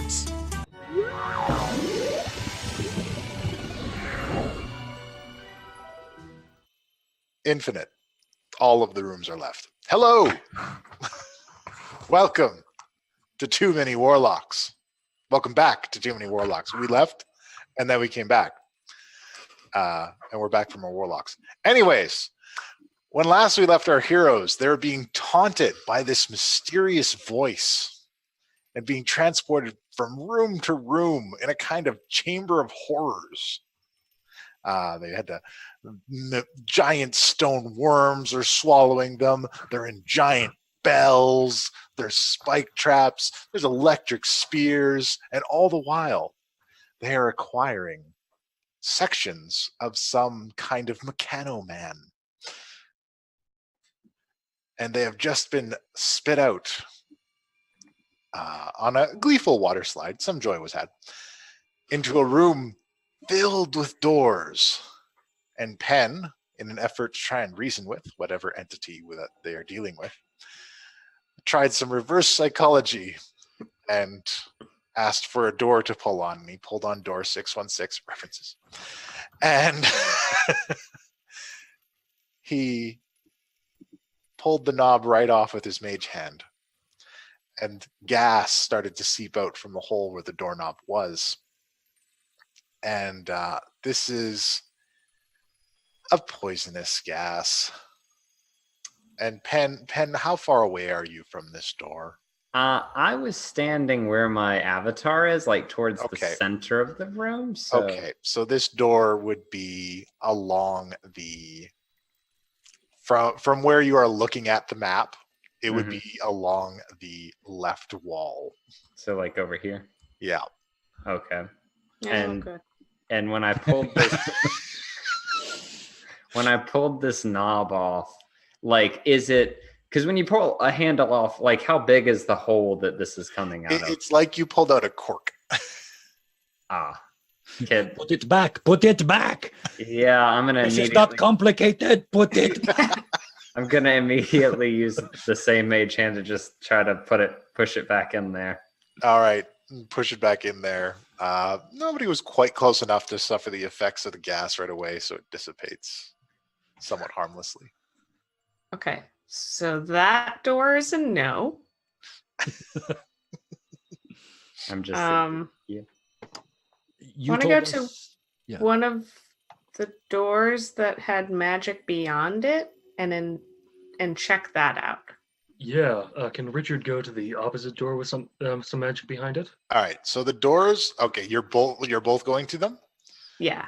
All right, so there's Yes. one at the northmost section and one at the southmost section. Who is choosing which door? Okay, I guess I'm going with north. All right. Oh, I have to find it. Means I'm going to stand in the middle of the room. yeah.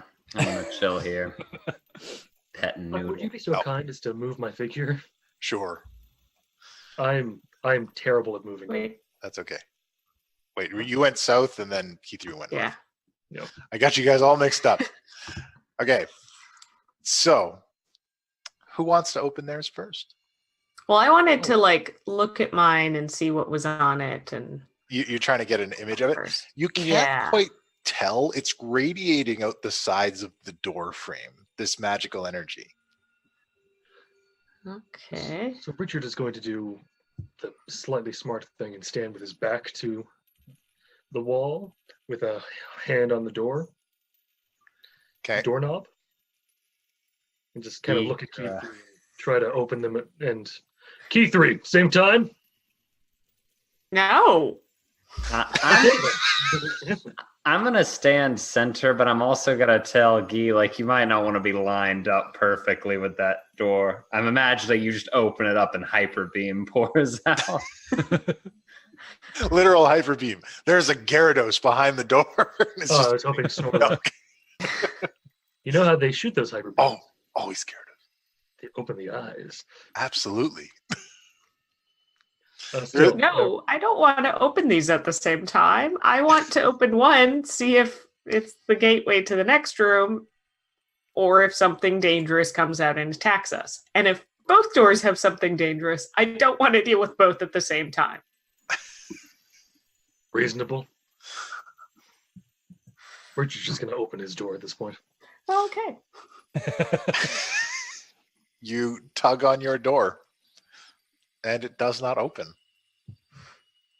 Hey. I'm going to try tugging on my door. You tug on your door. Your door opens. Yeah. Beyond your door, there is this metal and crystalline structure. And it seems like it would fit in the palm of your hand. And it has, it's hollowed out on the inside. And it has what appears to be almost like a little metal door on it that you could open up.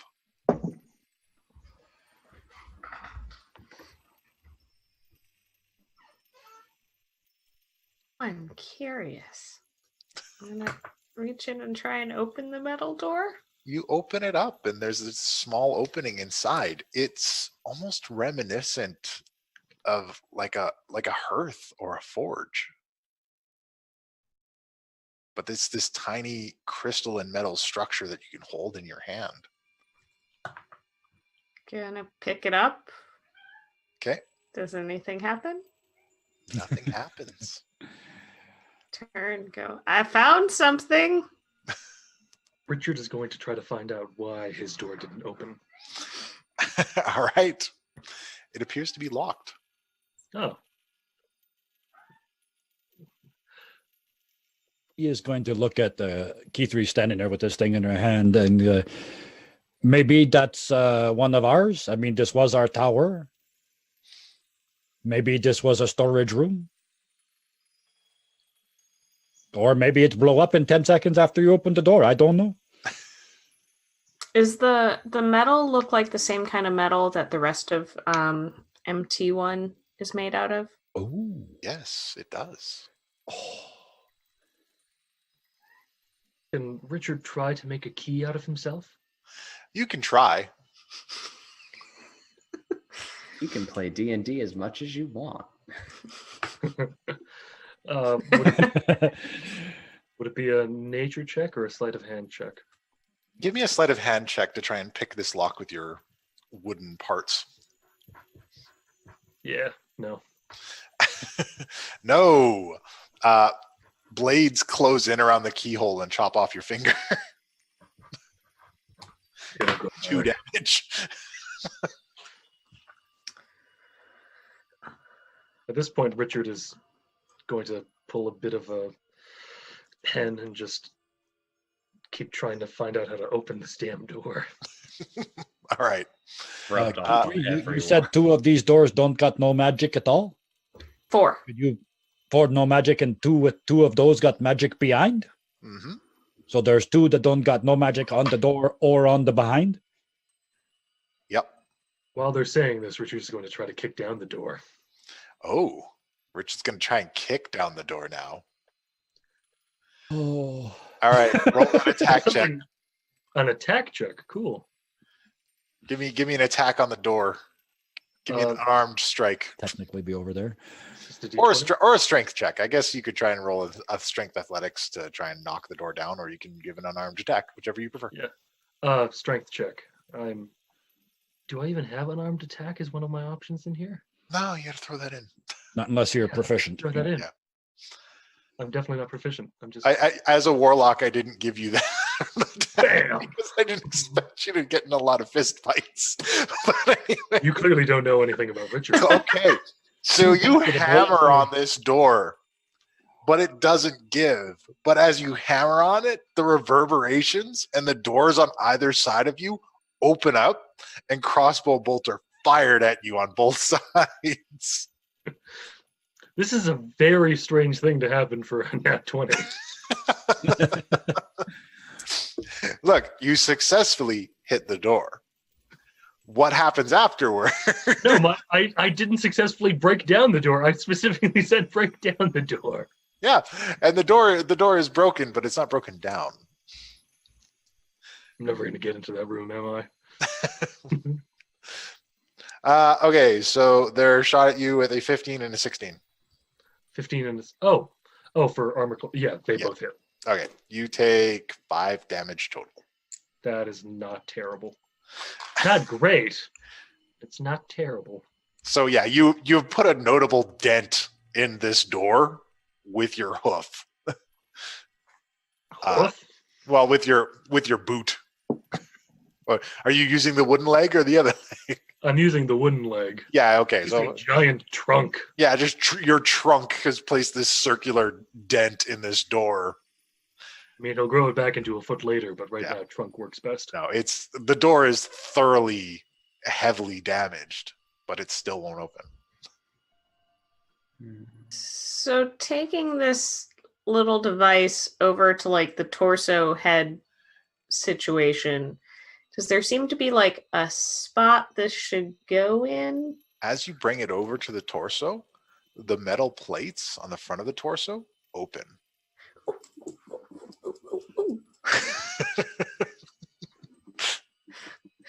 My grandfather would be so proud right now. Forget your grandfather. I personally am very proud of what you just did. You just saved the day, eh? Doing good, Key 3. Keep attacking that door. You're doing great. I roll another strength check. This is just a fascinating study in behavior of individuals for Finn. He's just like, "Rah!" This is no longer a party. This is 4 individuals. We're gonna trying to build solve a this metal puzzle. man. You keep doing that. All right. I'm gonna take a moment and investigate the door. Okay. You I investigate. haven't done that. All right. Give me an investigate check, but we'll get that to that in a moment. Kithri, you want to put this inside? Yes. Okay. You put it inside, and the door on the little device you've placed inside this swings open. And then you hear a voice deep within you say, "Ignite the forge." Yeah, this seems like a Uh, key 3 thing. I'm just gonna look at it and go. Light it up. And That- a small wisp of flame goes out of your finger and into the forge of this little crystalline metal forge that you've placed inside this metal creature, and the door slowly ting, and veins of fire light up across the chest as it closes up, and the eyes light up, and the mouth begins to move.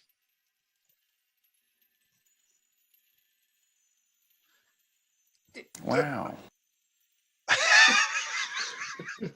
You ruined it. You ruined it. Okay. No,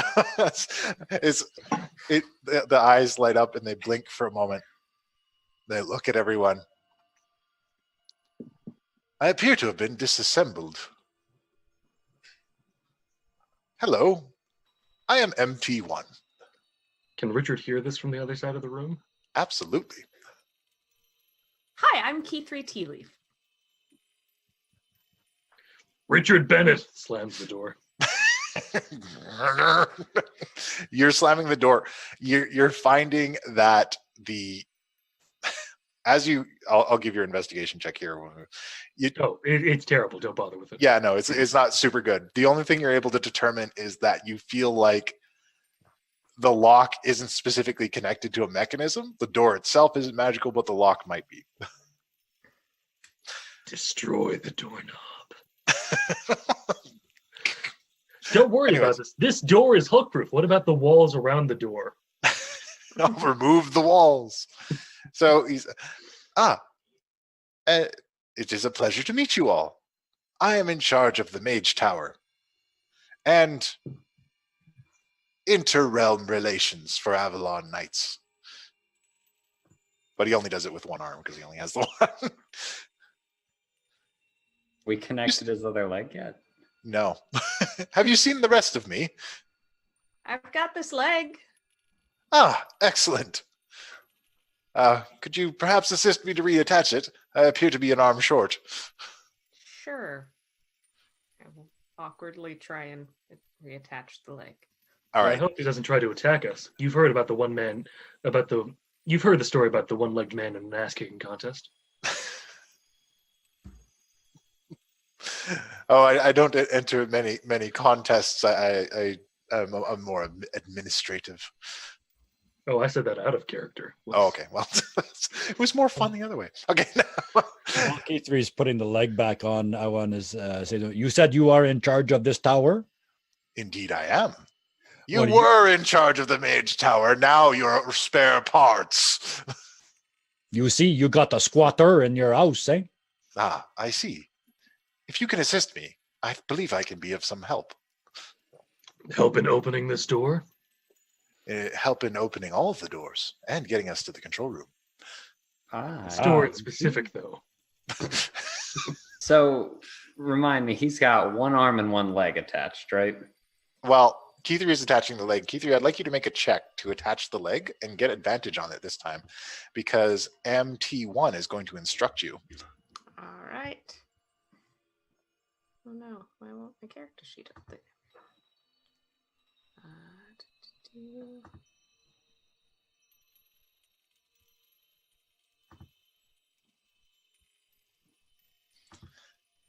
All right.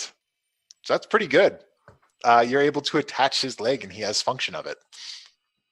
He moves it around a bit. Excellent.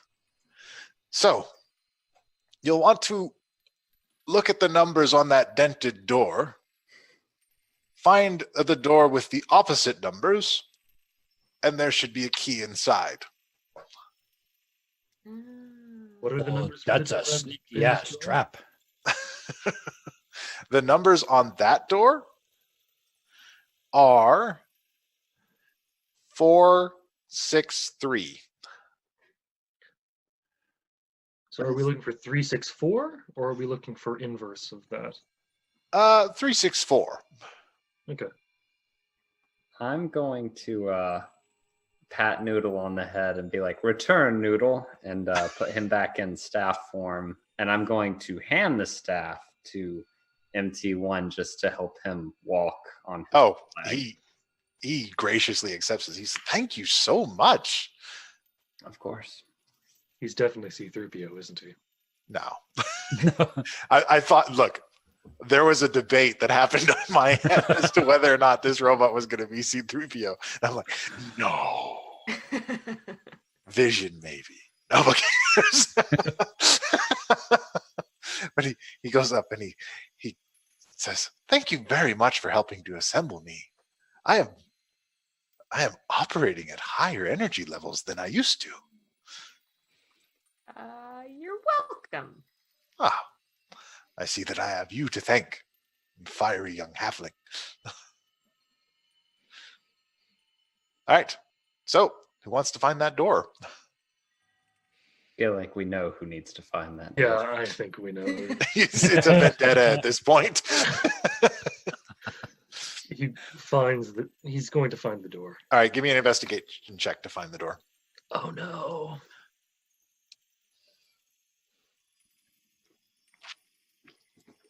All right. The first one, but both of them are terrible. Yeah, that's not great. You're having trouble tracking it down. I guess I'll look for it. I haven't done anything in this room really. Start pulling your weight pen. Jeez. There's no body parts. He's not interested. Well, there are body parts now. They're just assembled into a Mechano Man. I'm just gonna out of character, please just understand I don't mean to be this mean, but in character I'm just gonna be like, "Richard, these are numbers." I feel like in character, it's like Richard is just angrily looking around. It's like, where's the freaking door? And Pen's like, it's over there. Yeah, I won't even open it. I'll just be like, Richard. We're just going to walk over to it. He's not walking over dejected. He just can't do maths. Yeah, that's fine. That's He grew up a slave and in a forest. it's The fact that he can understandable. write his own name is magical enough. It's remarkable, really. So you get over to that door. Are you just gonna pull it open? Richard is too angry to think any other way. He's just going to pull it open. Okay. That one is fine. You pull it open. There's actually a blank wall on the other side, but on the other side of the door, there's a hook with a key hanging off of it. Richard rips the key off the hook. I kind of want to do a strength check just to see, do I rip the entire door in half? Just like the whole thing tearing off the hinges. You can do it if you want. Oh, yay! No. No. Grab the key. He's going to march over All right. like an angry toddler. Okay. You know that kind of march. Oh yeah. Yeah, just furious. And then he sticks the key in the lock. Okay. You stick Twist the key in it. the lock.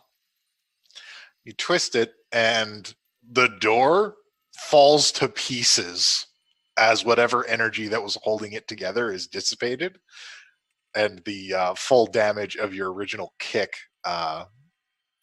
gives way, and there Shatters into is a million pieces. yeah, just and there's a portal behind that door. Need to go through that door. Good job, Richard. I was hoping it'd be something cool.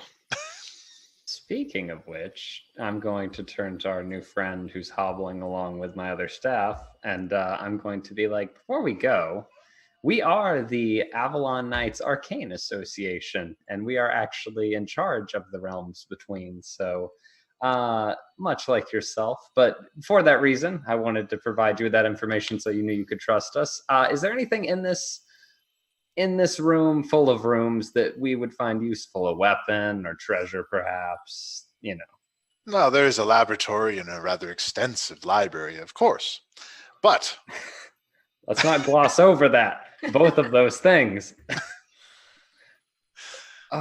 Maybe we get the guy out of the attic before you start digging around in the book, eh? Oh, yes. He's firmly entrenched in the control room, a poltergeist of sorts. He was a particularly nasty enemy. I was doing a full analysis of him before something went wrong. You mean when Black Wind blew the doors off this place and left? Perhaps.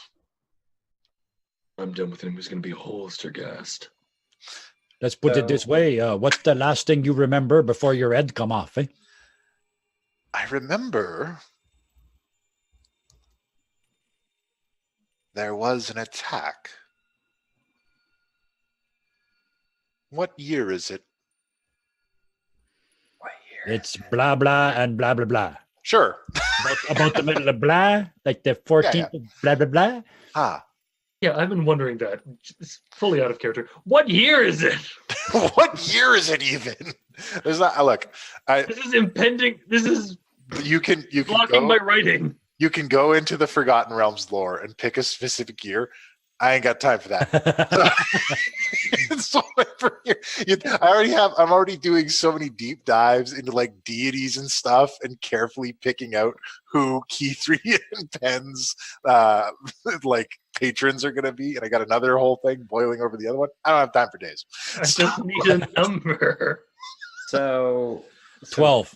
12, yeah. Year 12. Yeah. Cool. So I have to write someone this year before 12. We'll do a year lore dive later. Okay, so he says he stops for a moment and he says 15 years ago. Long time. Indeed. All right. So, but Penn can't really get into that because he heard two other things, and so he's just like, so you're telling me we get this guy out of the tower, and I have a lab in the library, correct? This is what I'm gathering? Partially. And it doesn't even have to finish hearing it. He's out. He's gone. He's pushing past Richard and everybody. He's through that portal. He's like calling out to you. He's like, there's still some specimens escaping the prime material. Yeah, too bad. I'll deal with that later. Okay. He's hobbling along, trying to chase after you. I'm going to get under his good arm and give him that old drunk buddy stumble home thing. I got lots of practice. Okay. You're the drunk guy, but it's probably my turn to repay the favor here. Let me help you in. He's very happy and gracious for the help, and he actually leans into you. He says, why do you take this form? I look around, make sure nobody's listening. Because this one fit better than the one I was born in. Don't tell no one, eh? The shadow of your true self is revealed to everyone here. So. Yeah, much to my chagrin, eh? I will keep secrets as long as you wish. I appreciate that a lot, eh? Pat him on the shoulder. No problem. And towards the door. I'm here to serve. Richard's going to dejectedly walk through the door around the same time. I'll be going through as well. All right. So once you guys all go through this door, you're taken to another room. Don't say. Floating in space. This room, the area that you're in is safe, but there are the whirling blades coming up from the floor and from the sides, and then occasionally two pieces of wall come together and slap together like a mashing mechanism. There are spikes jutting out of the floor at random intervals. So it's a gauntlet. It just looks awful. If you ever seen Galaxy Quest, that stuff they have to run through to get anywhere in Galaxy Quest, that's what it is. I was thinking Indiana Jones. That too. Anything where you had to run through like a terrible just hellscape of wearing traps and blades and spikes. And MT1 says, "Oh, that won't do at all." Then he hobbles around and opens up a panel and begins adjusting mechanisms, and everything stops. Whew, glad we got him. And he's like, "No fair! You're supposed to fall to pieces." I'm afraid I'm in control now, and my compatriots and I are going to exercise this place. I'm sorry, I didn't mean to step on you. No, it's okay. I was just gonna say, we're coming for you. Warrior. The sing-song little voice. To play. And he points to an area behind one of the wearing blades, and he says, "Could somebody get my leg?" Sure. I'm still hobbling him along, so somebody else should probably. I'll go grab it. All right, go and grab his leg, and he helps you reattach it.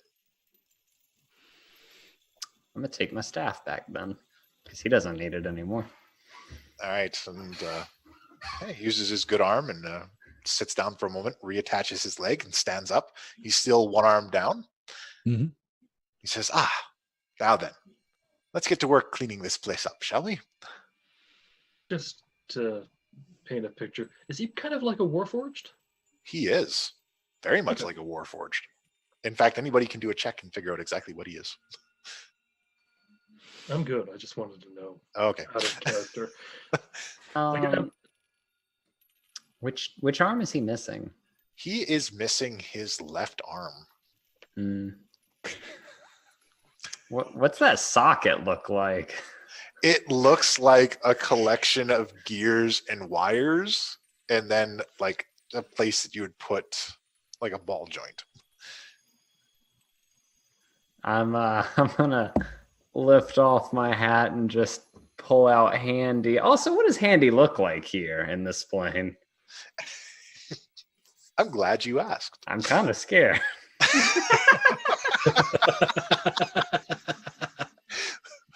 Handy wafts with a kind of dark energy here. Would you like a hand until we get yours back? He takes a look at it and he says, "No, I don't think it's compatible with my structure. Fair enough. But I appreciate the offer." Put him back up in there, and I guess realizing there's little dark lines coming out from under my hat, probably. It's just like smoke.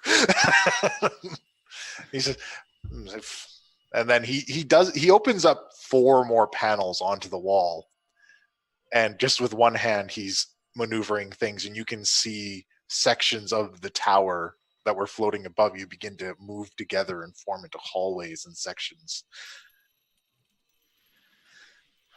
He says, "Now that I have all my pieces together, I can work on locking out our uninvited guest." We still gotta that's find his excellent. arm. Yes, it appears my arm is inside of a stone worm. We'll have to get it later. Oh yeah, okay. I know how to make one of them throw up. Oh, good. That will come in handy. And here. He says, "No, no, no, no." And a little portal opens up in the center of the room. Shall we get to work? Who's gonna draw out? He's been walking around with a quarterstaff since the wishing well. Yeah. Fountain. That's the word I was looking for. I know technically it doesn't work this way, but could I just shift the walking stick into a longsword as we're walking? Yeah, sure. You can make it into your packed weapon. Oh no, it already was my packed weapon. Oh, okay. Yeah. I just Because technically you're supposed to dissipate it and then repaint it. I will allow you to change its structure as part of the odd way that you are built. Okay. Because it looks cooler. Yes. So I'm gonna ask MT1 and just be like, so are we about to go find our unwanted guest? Is that where we're headed? This will take us to the control room. He is currently a ghost in the machine, so to speak. And we will extract him. And I have a method of containment. Killing ghosts is rather difficult. So how we get him out of the machine for you? Eh? Well, if I employ the proper security programs, then he should just be removed. And then once he's removed, and while I am doing my work, I will need you to cover me. Well, I'm gonna take out my water flask and pour it up my arms and just be like, and get that armor of Agathis running at second level. Okay. Preparing for this. And I'll go ahead and call out Noodle. Okay. Rise, Noodle. Rise, Noodle. I love that. That's the phrase. And we'll be... Every time he says it, I can't help thinking it would sound absolutely disgusting if Guy said it. almost absolutely it would. Yeah. You know what? The staff hasn't fully integrated to Richard. But it hasn't. It's almost like Richard is holding it on his upper arm. I know. Angled, yeah. He's just going to contort his body in such a way where he can just slam it down onto the ground. Okay. And call out his Black Adder Atkinson. Atkinson? Atkinson. Nice. It's a reference to anyone who gets that reference. No, I get it. Yay! I love it. I love it when people get my steady stream of random references. All right. So he says, all right, after you. Through that portal. I'm on my way. I'm getting that library and that lab. He's motivated now. Richard is walking through to the portal with Atkinson coiled around his arm. All right. So once you guys move through this portal, you're brought into this room over here.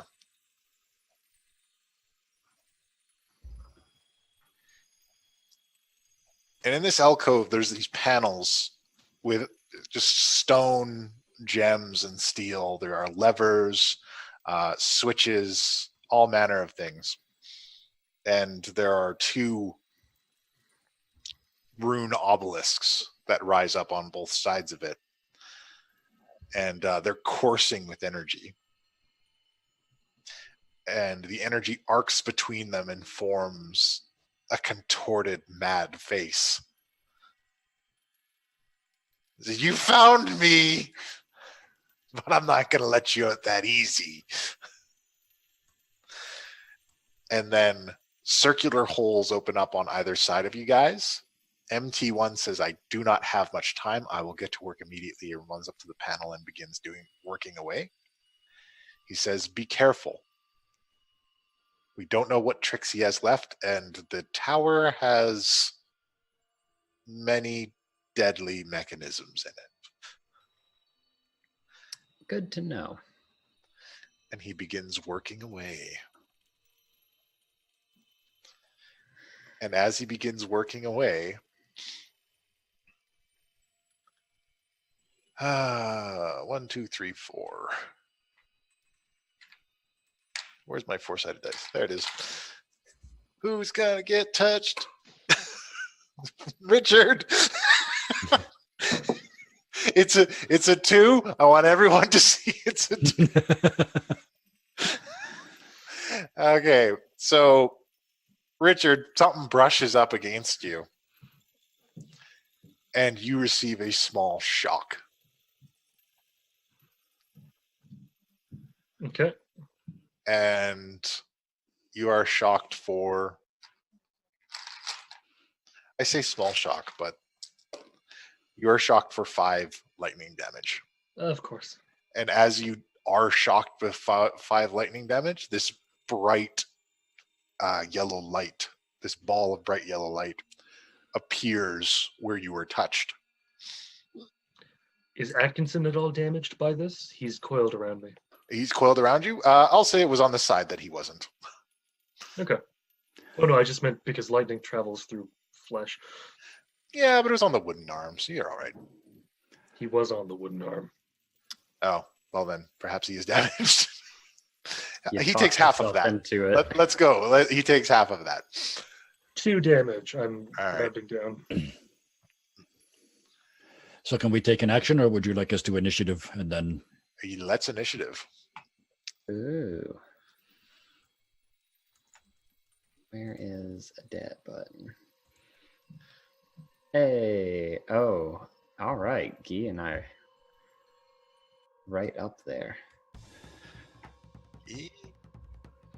Next, I'm doing only marginally better than Dawn is.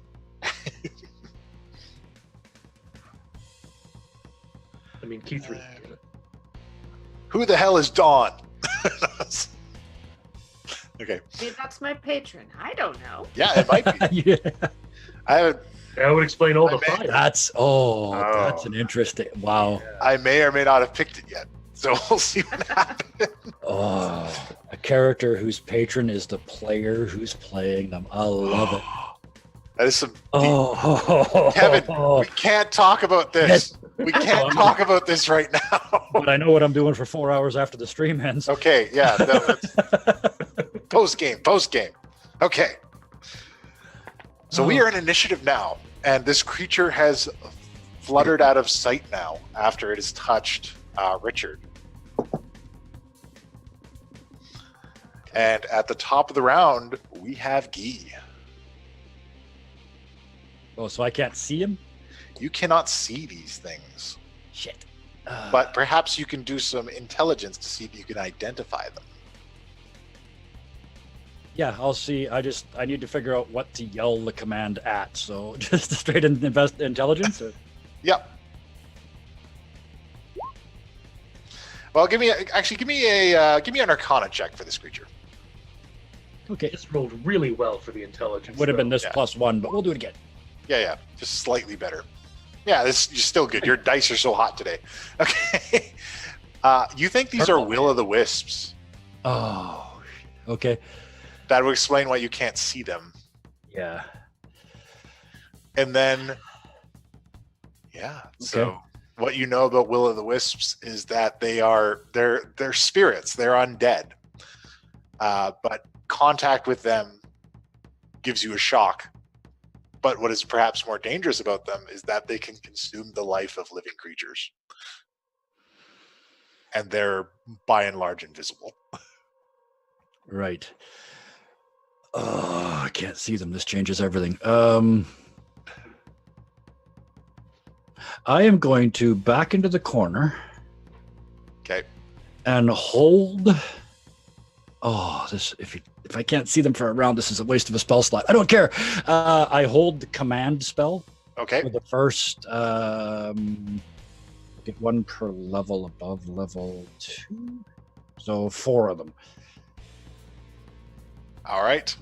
Yeah. So as soon as I can see at least 2 of them, I will cast command, and I'll give you the word if I cast it. Okay.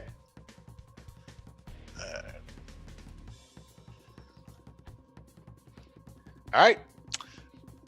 So next up is Pen. Okay, so we can't see them. I just saw Guy go into the corner. We've got MK1 standing at the panel. I'm actually going to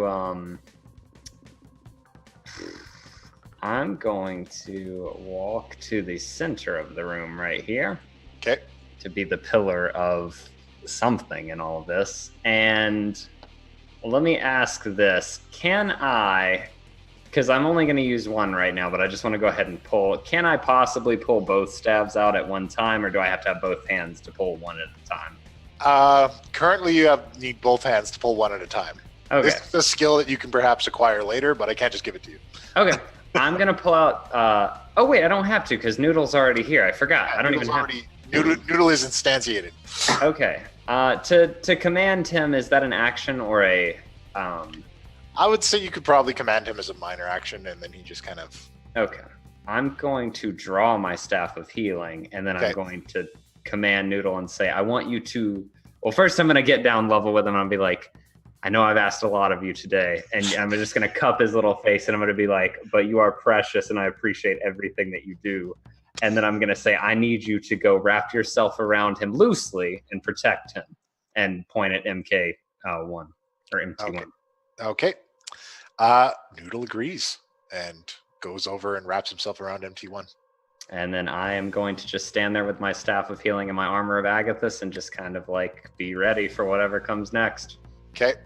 Next up, G3. Or is it Richard? I think Richard is ahead. Yeah, Richard's first.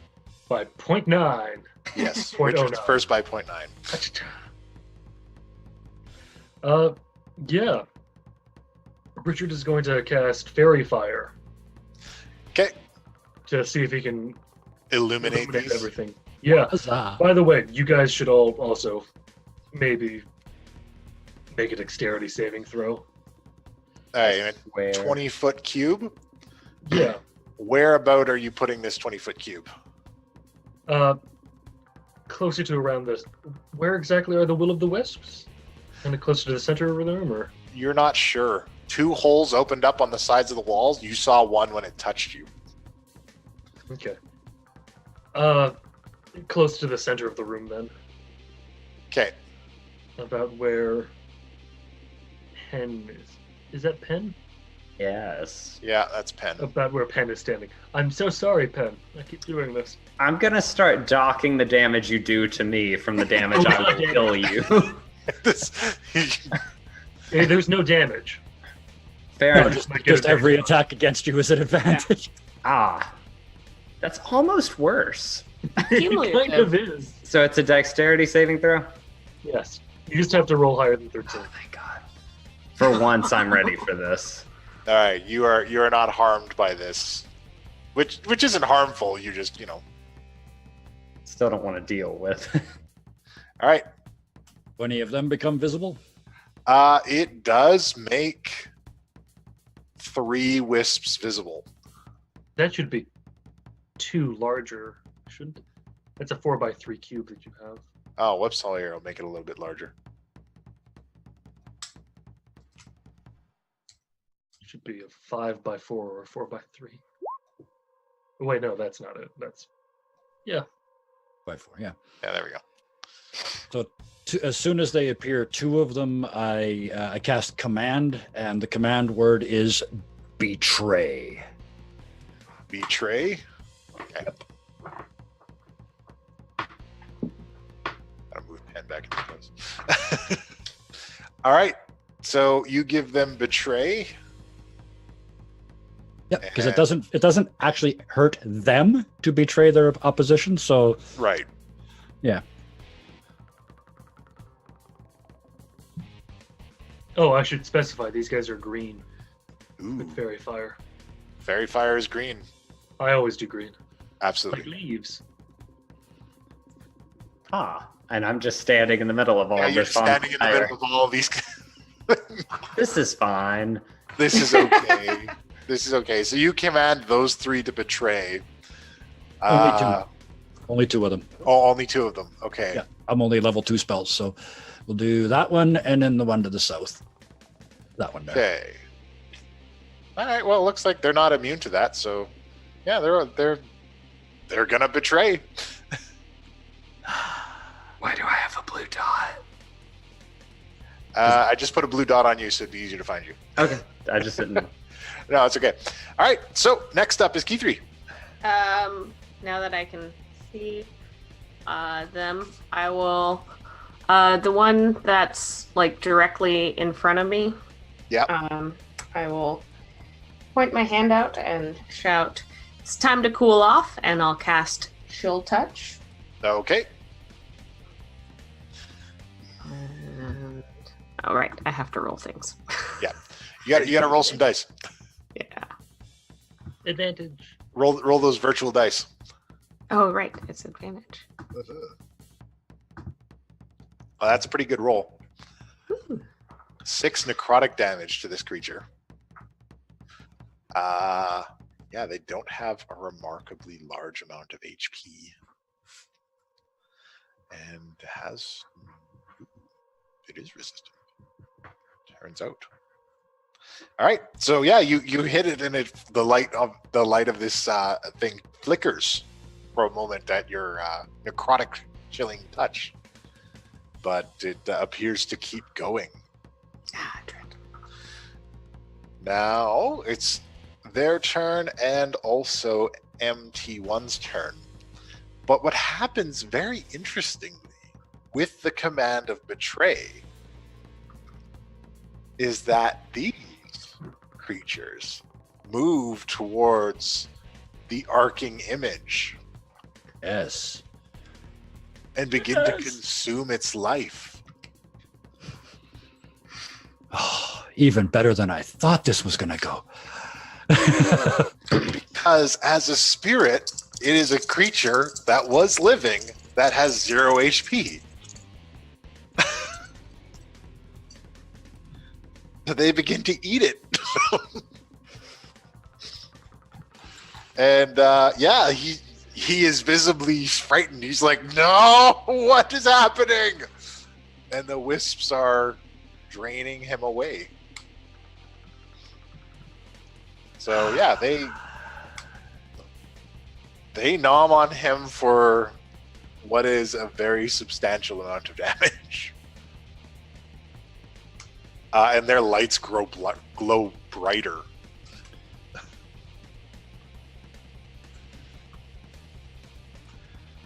All right. And let's see how MT1 does with repairing things. He does all right. So he says, they're invisible. You need to find a way to see them, or else you're going to get into trouble. And this one moves up on Pen. Good. Makes a spell attack against you for 6 against your armor class. Yeah, that's not happening. And then an invisible foe makes a spell attack against Guy for a natural 20. That just barely hits, yep.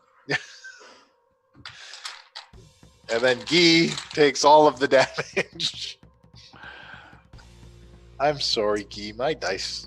As your dice are hot, my dice. About time, man. It's about time. Well, look, you really haven't walked- taken much damage. Whatever. I rescind my apology. Oh, God. That's never a good sound. That's a bad sign. All right, so that's 16, 17. Listen.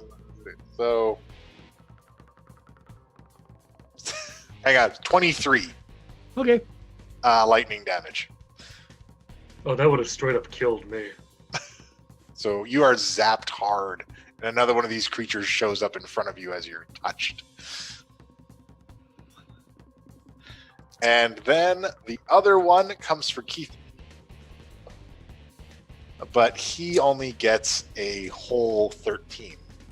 That does not hit. All right, so you dodge this shocking strike sent out your way. And we go back to the top of the round with Guy. Okay. I look down. It's like, oh shit, this is not supposed to happen. Oh shit. Snap my fingers and cast mirror image. Okay. And there are now 4 of me standing there. All right. I'm going to make copies of your guy, and I want you to place them. All right. Copy. Paste. Paste. Paste. Yep. All right. And then Move your geese around. Yep, all 4 of us will run down to about here Okay. and start because it's an action to cast a spell, so all I've got left is a bonus action. So it busts into the YMCA dance. Okay. Just try to distract them. Are you going to do them in a row? Because you'd have to line up. Yeah, okay, sure, yeah. The 4 in a row. They all look the same, so I can't do the 4 different characters. Okay. But when I be back there. There we go. We keep moving the same guy. I don't know. Okay, I think I got it now. There's There we go. guys everywhere. Right? There's just geese everywhere. Oh, wow. Okay, that's going to make it more difficult for them. Okay, next up. And that is the end of my round. Next up, we go with Penn. What do you got, Penn? So I have a question. As an additional or bonus action or whatever, would it be a roll or whatever to try to see if I know anything about will-o'-the-wisps additionally? Like, are they communal creatures? Are they do they function as a group? Like how, just a little more insight. You can do an Arcana Okay. and just figure out what you know about them. Oh, I know nothing. Yeah. That's bad. Okay, well, I'm going to do it anyway. All right. And I'm going to stand there and I'm going to just very calmly, very slowly just take Handy out of my hat Okay. and hold him at the wrist and outstretch it at this one in front of me and just be like, my child, I am a commander of the undead. Join me. Would that be... No, you can just do that. Oh, I And have a bad... Handy makes an attack at this wisp, No, Handy, no. and you can see these tendrils of dark energy that surround Handy reach up and grasp the wisp and like wrap around it until the wisp dissipates and Handy grows in size slightly. I mean, that's one way of doing it. Talk about a hand job. Ha Oh, I forgot to say it before Guy did. wow. Well, I did say join us, so. All right. And then the energy around Handy has grown. Is he physically bigger or just his energy? Sorry, just the energy around him has grown. Cool. Sorry, I should have specified. Oh, I've got plans.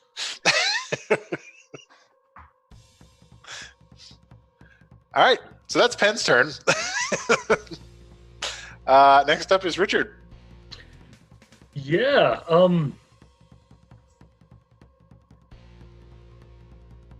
There's literally only one thing I could do that would be useful to me, but it would have to be, they would have to be near me to start off. Right.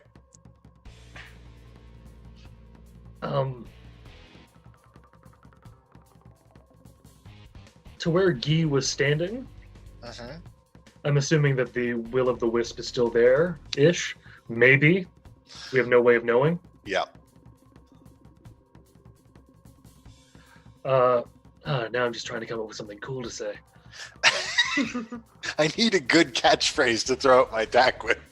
Yeah, because it's a verbal thing as well. Yeah, yeah.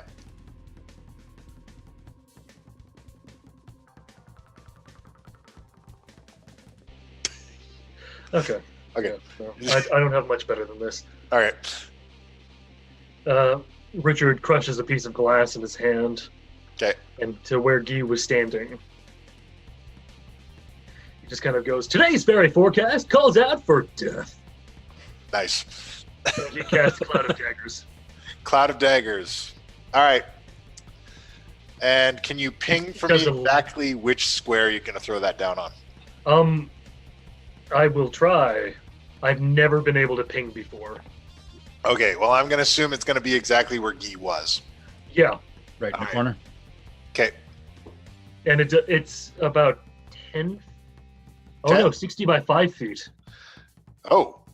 So, yeah, 5 foot is this one square. So you actually do catch one in it. Yeah, it's the top one. I don't know why my thing keeps clicking twice. That's weird. It's Alright. my mouse's fault. That's all right. I got crappy mouses all over the place. All right, so it does take some damage, but you feel like it's probably not doing as much as it could be to these spectral creatures. Yeah, however, it does have to, when it makes a move, it's going to get damaged again. So it is trapped in this whirling daggers. Yeah, it's 44 slashing damage when it Yeah, that's- enters the spell area first That's time. not nothing. Or when it starts its turn. Oh, So yes. you know. When it starts its turn. right after Key3. It's another 11 damage. Are you going to move, Richard? Oh, yeah. Just counting the. Where do you want to go? I can lift you and put you somewhere. 6 down. Okay. Oh no, 5 down, 1 to the, 1 to west. Okay. Yes, right there. There we go. All right. Next up, Key3. I'm gonna try using my Eldritch Sight. Ooh. And then, once you turn on your Eldritch Sight, Try and see if I can see these. you see another one next to you. All right. You can I'm see going all of to draw Duelist Companion and try and hit it with that. All right. Probably not the best choice, but that's It's what you got. Are you going to let Duelist Companion on fire? Oh, it is That. emblazoned already Haha! in this place. Wonderful. In this place, it is fully emblazoned. Just figured I'd ask. All right. So yeah, that's a hit. And I The don't. damage on that? Hmm? What is the damage on your rapier attack? It's 1d8 plus 3. All right. So we'll just throw that up there. Ugh. All right. I thought it already rolled that d8. though. Yeah. Oh, there it is. It didn't 8. show up on mine. Sorry. Oh. It only showed the first 2 parts. Never mind. That's a way better number than I rolled. All right. And then I'm gonna move here just so All I'm right. not, my back isn't to Another one in a cloud. of another damage. one in a cloud of daggers. All right. So yeah, you arc with your blade and just this wave of flames as you swing it. And it's just like, I like it when we fight here.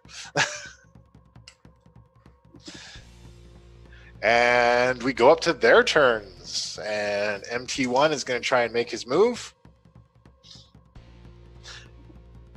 Hey, he does pretty good. So he he changes the lighting in the room, and you're all able to see all of the wisps now.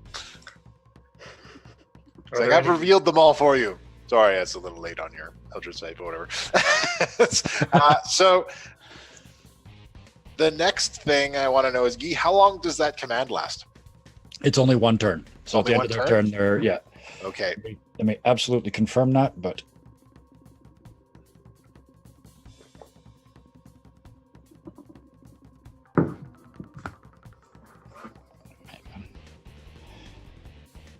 yeah, on its next turn. So it only has to do it for 1 turn. Okay. So they're free to they're free to eat us they're now. free to go. So one goes after Richard.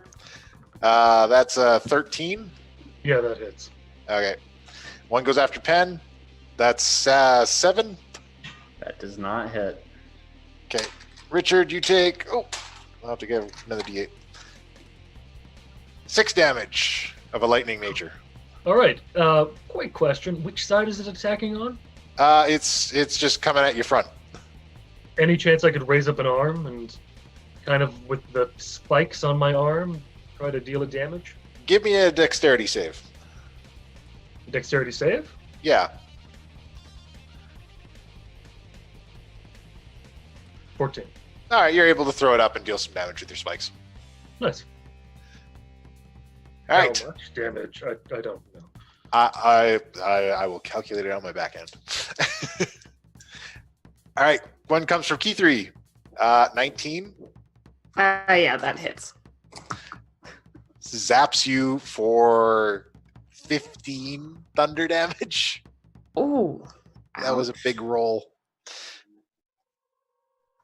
Okay. Yep. You gonna be all right? I'm still standing. I'm still standing. All right, Bit crispy. Key, pick a number between 1 and 4 as to which one of your mirror images you are. Is Guy is of course number 1. Okay. I rolled 4, so it attacks one of your mirror images. And if I'm not mistaken, they've actually got a better AC than I do. Well, it rolled a 14 on the attack. The D20. blah, blah, 8 or higher. Well, what's your AC? Yeah, it hits. Yeah, my AC is 11. It hit. Okay. All right. So it damages that mirror image for 12 Poof. thunder damage. Poof. All right. So poof number 4 out. Poof. All right. And the face in the middle is waning. It is not that assault where it had the life drained from it. As he's not even talking anymore. He's not doing well. And we go back to the top of the round with Guy. So he's right over here, right? Between 2 electrodes? Yeah. The remains of the crew Okay. step down in front of him and look at him and say, "What? Nothing to say?" Happy face. All right.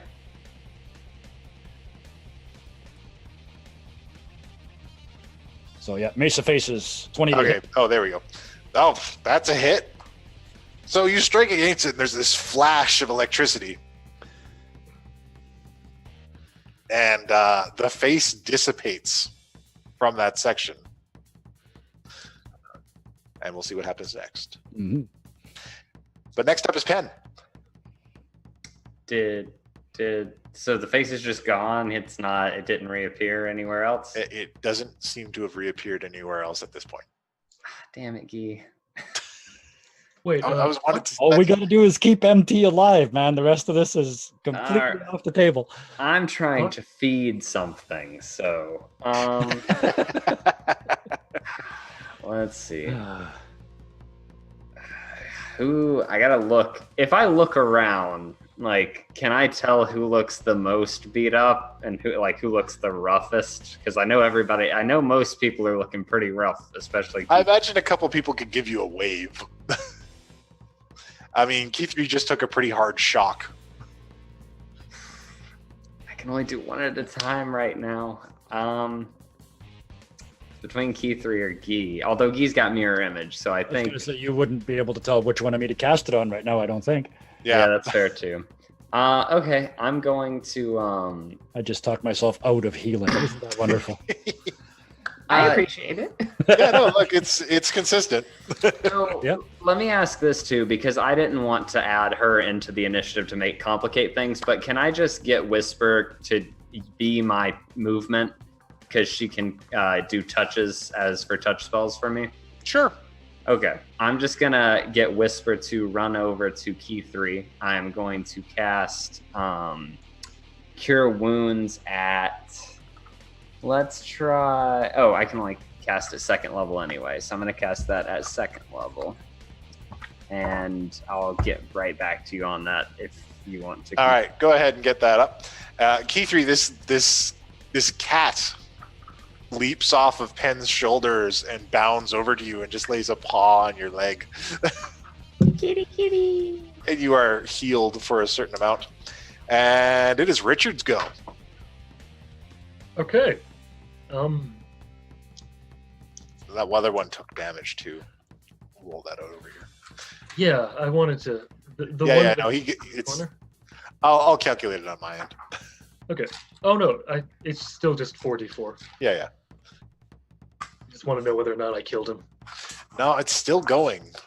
Surprising. The light is flickering, but it's still going. Okay. I already have my packed sword out. All right. I'm going to thrust into the one in front of me. Okay. And then, as a bonus, I'm going to have Atkinson kind of wind his way down my arm. And have a bite. Yeah. And All right. I'm just going to roll for the packed longsword first. Okay. Oh, that was awful. It's not quite enough to get these guys. Yeah. Is it close enough that I can still get Atkinson to... Oh yeah, you can your swing misses, but Atkinson can still do his own attack. Yeah, then he deals 1d6 piercing damage. Okay. And then he has to succeed on a constitution save of 15. Okay.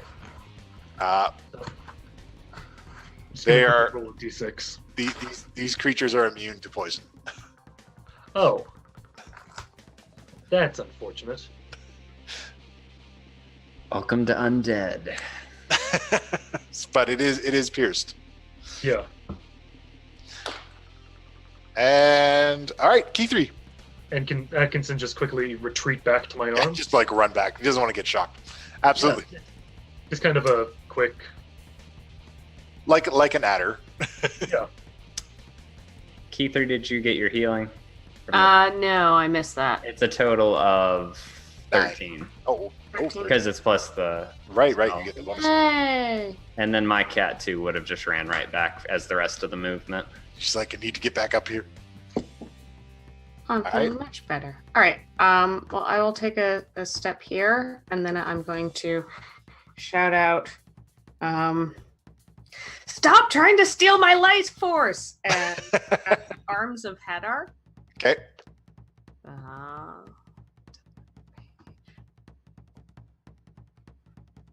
it is.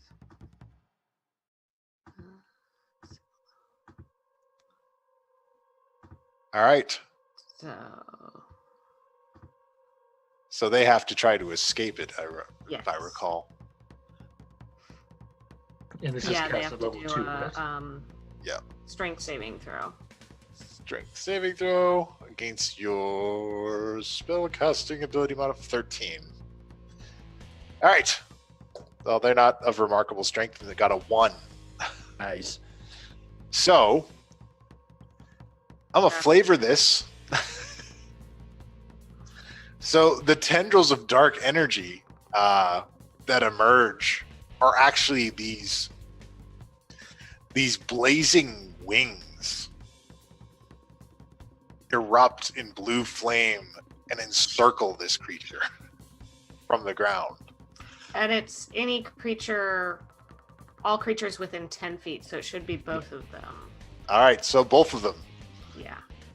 So these blazing wings erupt from the ground and kind of encircle both of these creatures. And they take a ton of damage. This one's done. It dissipates. So we'll delete that guy. And this guy is still barely hanging on.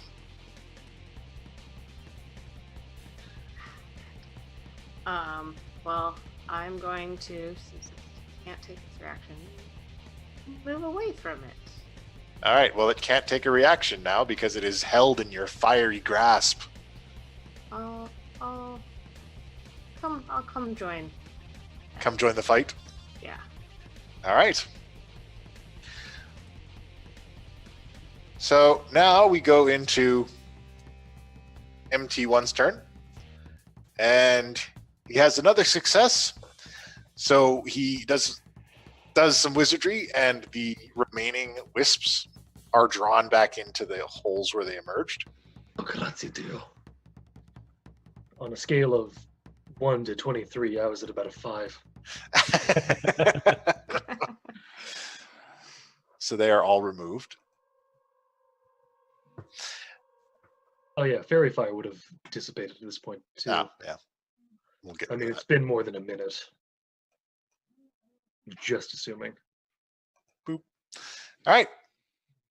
So after that is all dissipated, he says, and there's just one last thing. And he pushes the lever up, and the obelisks spit out this spectral creature kind of onto the floor in the center of the room beside you guys. And it is over on its hands and knees. And he almost like he's gasping, and it looks almost like an elf. What kind of elf? That's a very good question. You would have to try to identify it. Oh, so it's not obviously a drow. Well, it's Drow are pretty damn obvious. but it's also a ghost. What does a black ghost look like? White ghost. Yeah. What perception? Yeah, give me a perception or nature or history. I would accept any. Nature. Definitely nature. 17. His features are drowish. I'm Do going not to kill beat him. to Do death. not kill him. Too late. Not. Beating him to death. Beating him to death. If you kill him, Pin will never forgive you. My God, we need. Richard doesn't care nearly enough about forgiving him. Penn will remember this. All right, so you're beating him to death? Yes. All right, give me an attack roll. MT was said he was going to banish him, right? What's the idea we got? He says, I have a method of containment. Like it was either containment or we could try to kill him. Yeah. Information, Cookie, and Avalon sword. Calazar are 25. 8 Okay. damage. 8 damage. So your blade passes through him, but it still does damage to him. Because it's technically magical attacks. Yes. I'm talking too much. He kind of coughs and breathes a bit. Is he dead? No, he's still kicking. Okay, I'm And taking you have my 5 seconds to ask. Richard. Stop. There are more important things than vengeance. We have Cookie and Calazar to think about. You had your blow. Now we need to use. We need. That's why I'm giving you 5 seconds. He spits some ectoplasm at the mention of Calazar. Yeah, I'm gonna. Where are we all in reference to this being? Oh, let me see if I can represent him on the board here.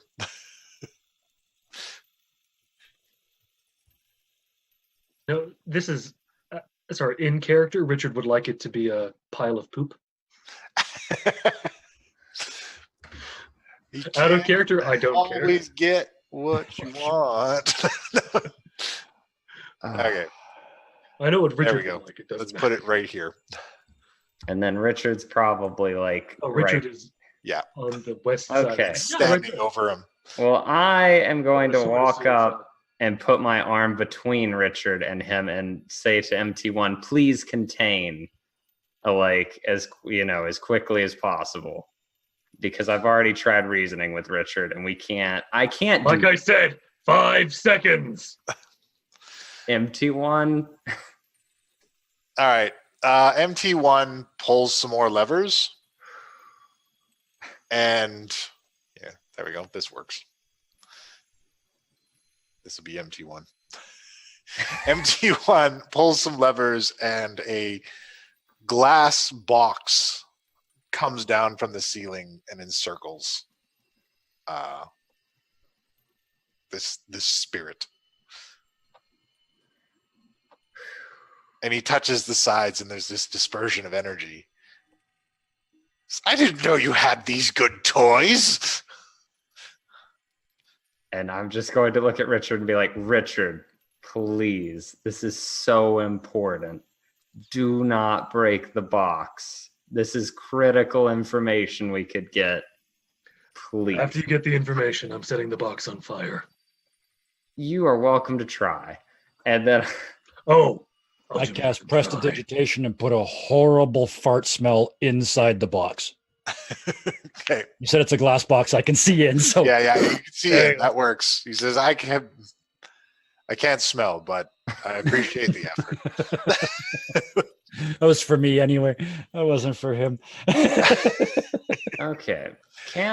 So with this Throw it into the volcano from which it's made. Sorry. Richard's just feral at this point. I love it. yeah, and I'm gonna use that to my advantage. I'm gonna crouch down next to the box and I'm gonna be like the box. I don't know, I said box. I'm gonna crouch down and I'm gonna be like, you see my friend there? He'll kill you. Worse than you're already killed.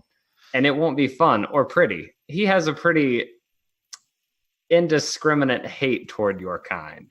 So Oh, yes. I can tell so through the process. Richard spits green, what chlorophyll-filled saliva onto the box. Okay. So, I suggest you tell us everything we need to know about. Pause here while I look up the name in my notes. Meldavos Corvic Blackwind and where he is well, actually, would he know where he went? Either way, everything we need to know about him, his plans, and where he might be now, or else he's going to kill you, and I'm going to absorb you into my hand. And I pull Handy out of my hat. He is visibly afraid of Handy. Richard sees this.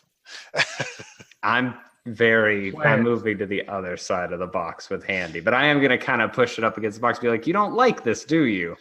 No, I very much do not like that. So, are you going to tell us what we want to know? Blackwind let me loose. Told me to disrupt the castle, disrupt the mage tower, make sure nobody gained control of it again. Scatter the parts of the Warforged. And He also set a lot of things loose in the prime material. why? He's been at work for a very long time here. They thought they captured him, but they brought him exactly where he wanted to go. Can you even begin to imagine how angry he's going to be with you? Maybe the worst thing we do for you is let you go, eh? No. The worst thing you do is give him to me.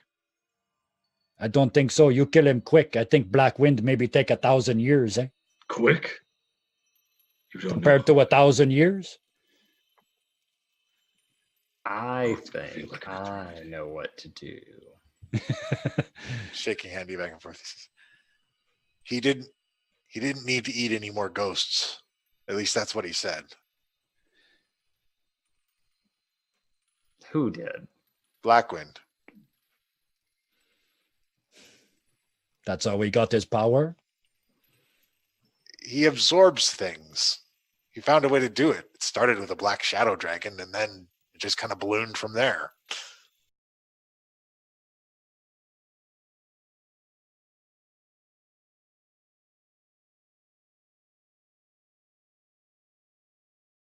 He absorbed thing, eh?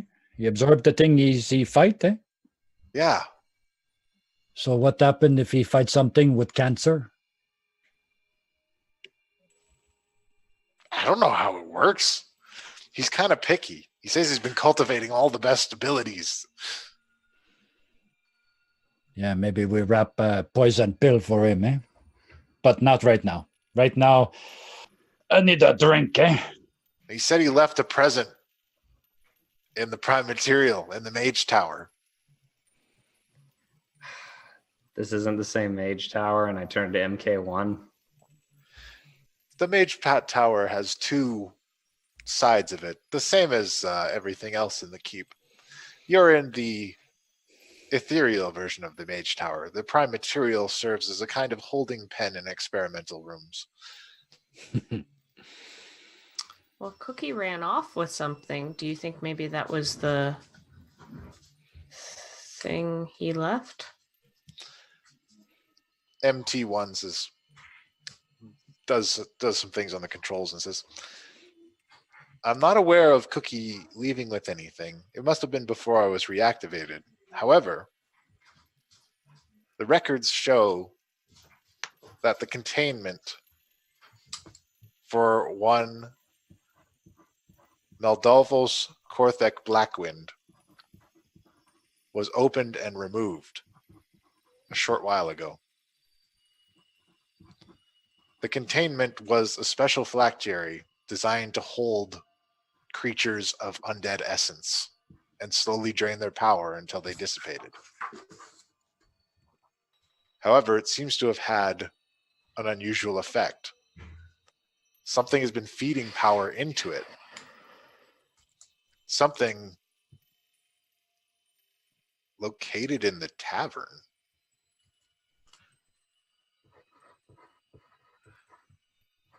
In which plane? Tavern? The Crab Shack. It's in the vault. In the Crab Shack. There's a vault in the Crab Shack? It was Cookie's practice to keep some things with him in the event that the vault was compromised in the Mage Tower. If we've truly been out of operations for 15 years, it stands to reason that he would be keeping any particularly sensitive goods there if the mage tower was compromised. So to be clear, something in the vault was feeding the orb? Yes, I mean the phylactery? Okay. it was feeding power, draining it from some other source, but I'm not able to determine what. Okay. Oh shit, I think I know. He's draining from Cookie, eh? Cookie wasn't in the vault though. No, he sacrificed himself to keep that bastard in the tower, and now he's not strong enough anymore, maybe? Is that why the tavern in this plane looks so bad? Cookie's losing. The tavern? The tavern in this plane is damaged? Looks like it's falling down, falling apart. I think it was destroyed, wasn't it? Look, I show you, and there's windows in this tower, right? No, not in the place you're in. Everything is a Okay. self-enclosed room floating in an ephemeral plane. He says, we must go look at this immediately. Cookie may be in grave danger. Are we done with the drow? Oh, wait. Mr. Whatever your name is. What's your name? MT1. No, I was asking the The ghost. Yeah.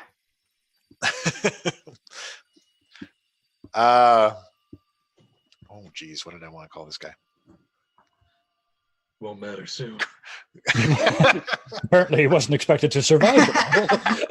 Well, like this was an unexpected turn.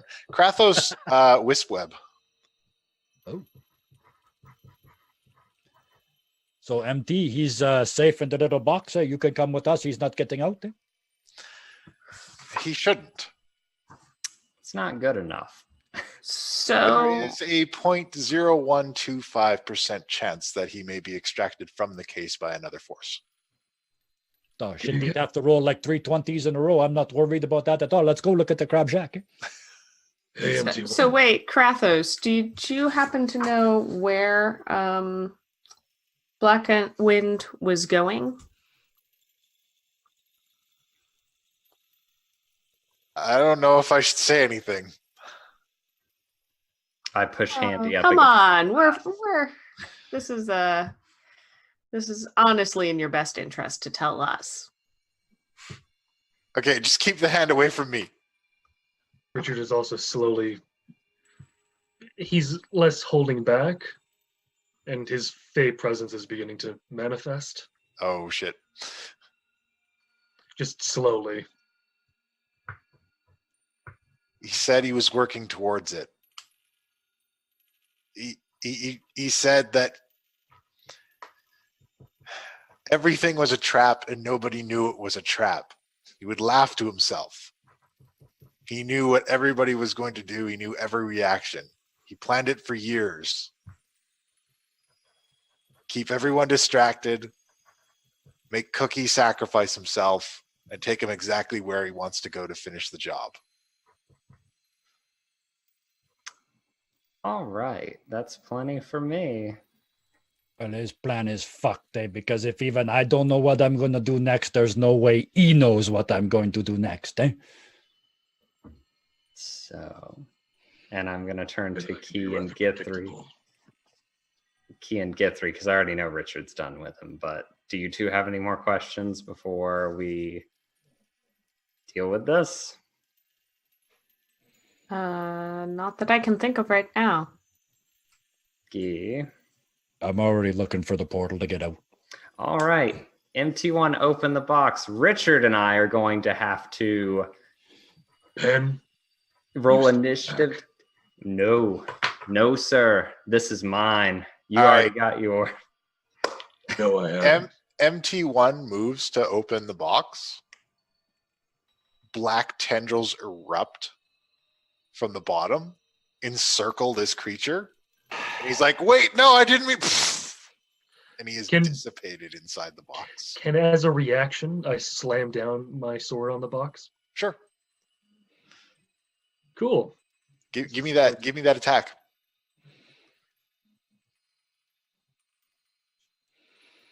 It's not very good. That's not very good. But you, as the box is starting to open, you slam your sword into it, and you cut off just a small piece of this black tendril that comes off of him and destroys this creature. And it stays behind. And the black tendril is yours. Gladly. Thank you, Richard. And I Just before you pick it up, though, I got something you should probably think about. I'm So already Black Wind- almost there. So Black Wind, he absorb all the thing he touch, eh? That's all I'm saying. Make your friggin' decision. And I step through the portal to the next floor. All right. Oh, sorry. MT1 opens the way for everyone to leave. Yeah, Richard, once everyone is left, just immediately, out of sheer rage, bursts into Fey presence All right. and destroys as much of the room as possible before he goes back up. Okay. I'm gonna take the risk and pick this tendril up. Do it. You Just, pick you up know. the tendril. It's inert. I'm going to I would feed it to Handy, but it might be better for something else. So I'm going to put that away for now. And All right. I'm going to cast real quick just a first level cure wounds on Richard because he was at what, 5 health?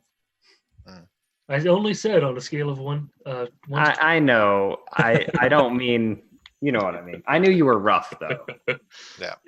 Plus, just to show that like all that was simply pure, we both need this thing. Let's do 1d8 plus. It's gonna be +4, so +9. All right. I mean, 9. So, for the sake of brevity, you do your healing, Mhm. and MT1 opens the way and lets you all leave. Once you've all left the tower, cutscene. MT1 quickly turns back to the control panels. So Richard comes out a few minutes after everyone else does.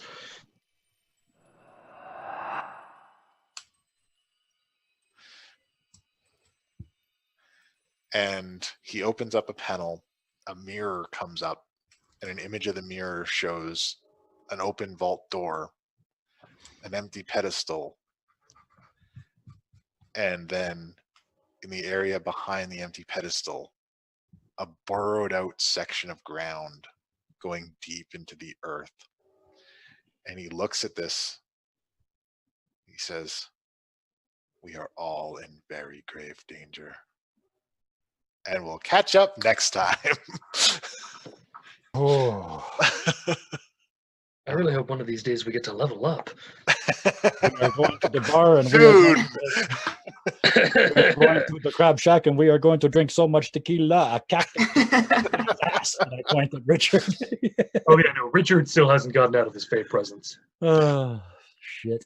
Actually, we're all still in the ethereal, so we're all got our You've all got your fayish, spinners. or We got our pactish. spinners on. Yeah, yep. All right. Oh, another great session, Puck. Thank you. No problem, you. guys. Thank you. Thanks so Well, much. grave danger indeed. Will they fix the stuff, or will the stuff? I'm sorry, my mind's just somewhere else. I'm trying to. We'll catch you next time on Too Many Warlocks. Too many warlocks. Thanks so much for joining us again, everyone. What kind of projects does everybody have going on? What's going on this week? While you're thinking about that, we do have a giveaway coming up when we reach 200 followers. When we reach 200 followers, we're going to be doing a giveaway. We'll have more details on what exactly the giveaway will be this week. But the way it'll work is you'll have to be a follower. And you have to be there the day we're doing the giveaway. So to make it fair, basically, whenever we hit the 200, the next stream after that is when the giveaway will be. So there'll be plenty of notice if you follow us on Discord or Twitter or Facebook or All this stuff. stick around here and catch us next time. Absolutely. Yeah, what are we working on? So yeah, it was, who has new videos going up? Do we want to go from Q3? Yeah, sure. Keith, what Uh, do you- Got 2 Good. coming up this week. Tomorrow there's a IKEA and building bookcase game storage. Ooh, nice. and later in the week we've got a role play video. Ooh, I'm excited to hear. nice. Guy, have you got anything new coming up? Yeah, I got a new one coming out this week. It's a video on multi-classing, why you should, why you shouldn't. The typical stuff, you know, make it interesting, make it fun, Absolutely. make it narratively sensible. And Pen, what are you playing these days? I'm still playing the Moose Man right now. It's actually really interesting. It's got a lot of ambiance. I do love it. Love some good ambiance. And Richard, where are you at? I'm going to be doing a lot of writing this week, in hopes to put some of those stuff out onto the blog. And I may even release part of a short story that I worked on when I was in grade 9, and I've since been editing the hell out of it because it was awful, and no one should ever read what I initially wrote. Never publish anything you wrote in grade 9 until you've had a chance to modify it. Oh no, the concept was solid though. Okay, well, the Weirdly. concept's all. Everything Right. else is crap. And you can find that blog over at Mercenaries of Mischief. Wait, was it mercenariesofmischief.com or Mercs of mercsofmischief.com? Mischief. It's the link. The link is on the card down there. I'll make sure they both go there. How Yeah, about absolutely. that? Go to the thing. Um, All right. Thanks so much for joining us, everybody. Good night until next week. And as always, class dismissed.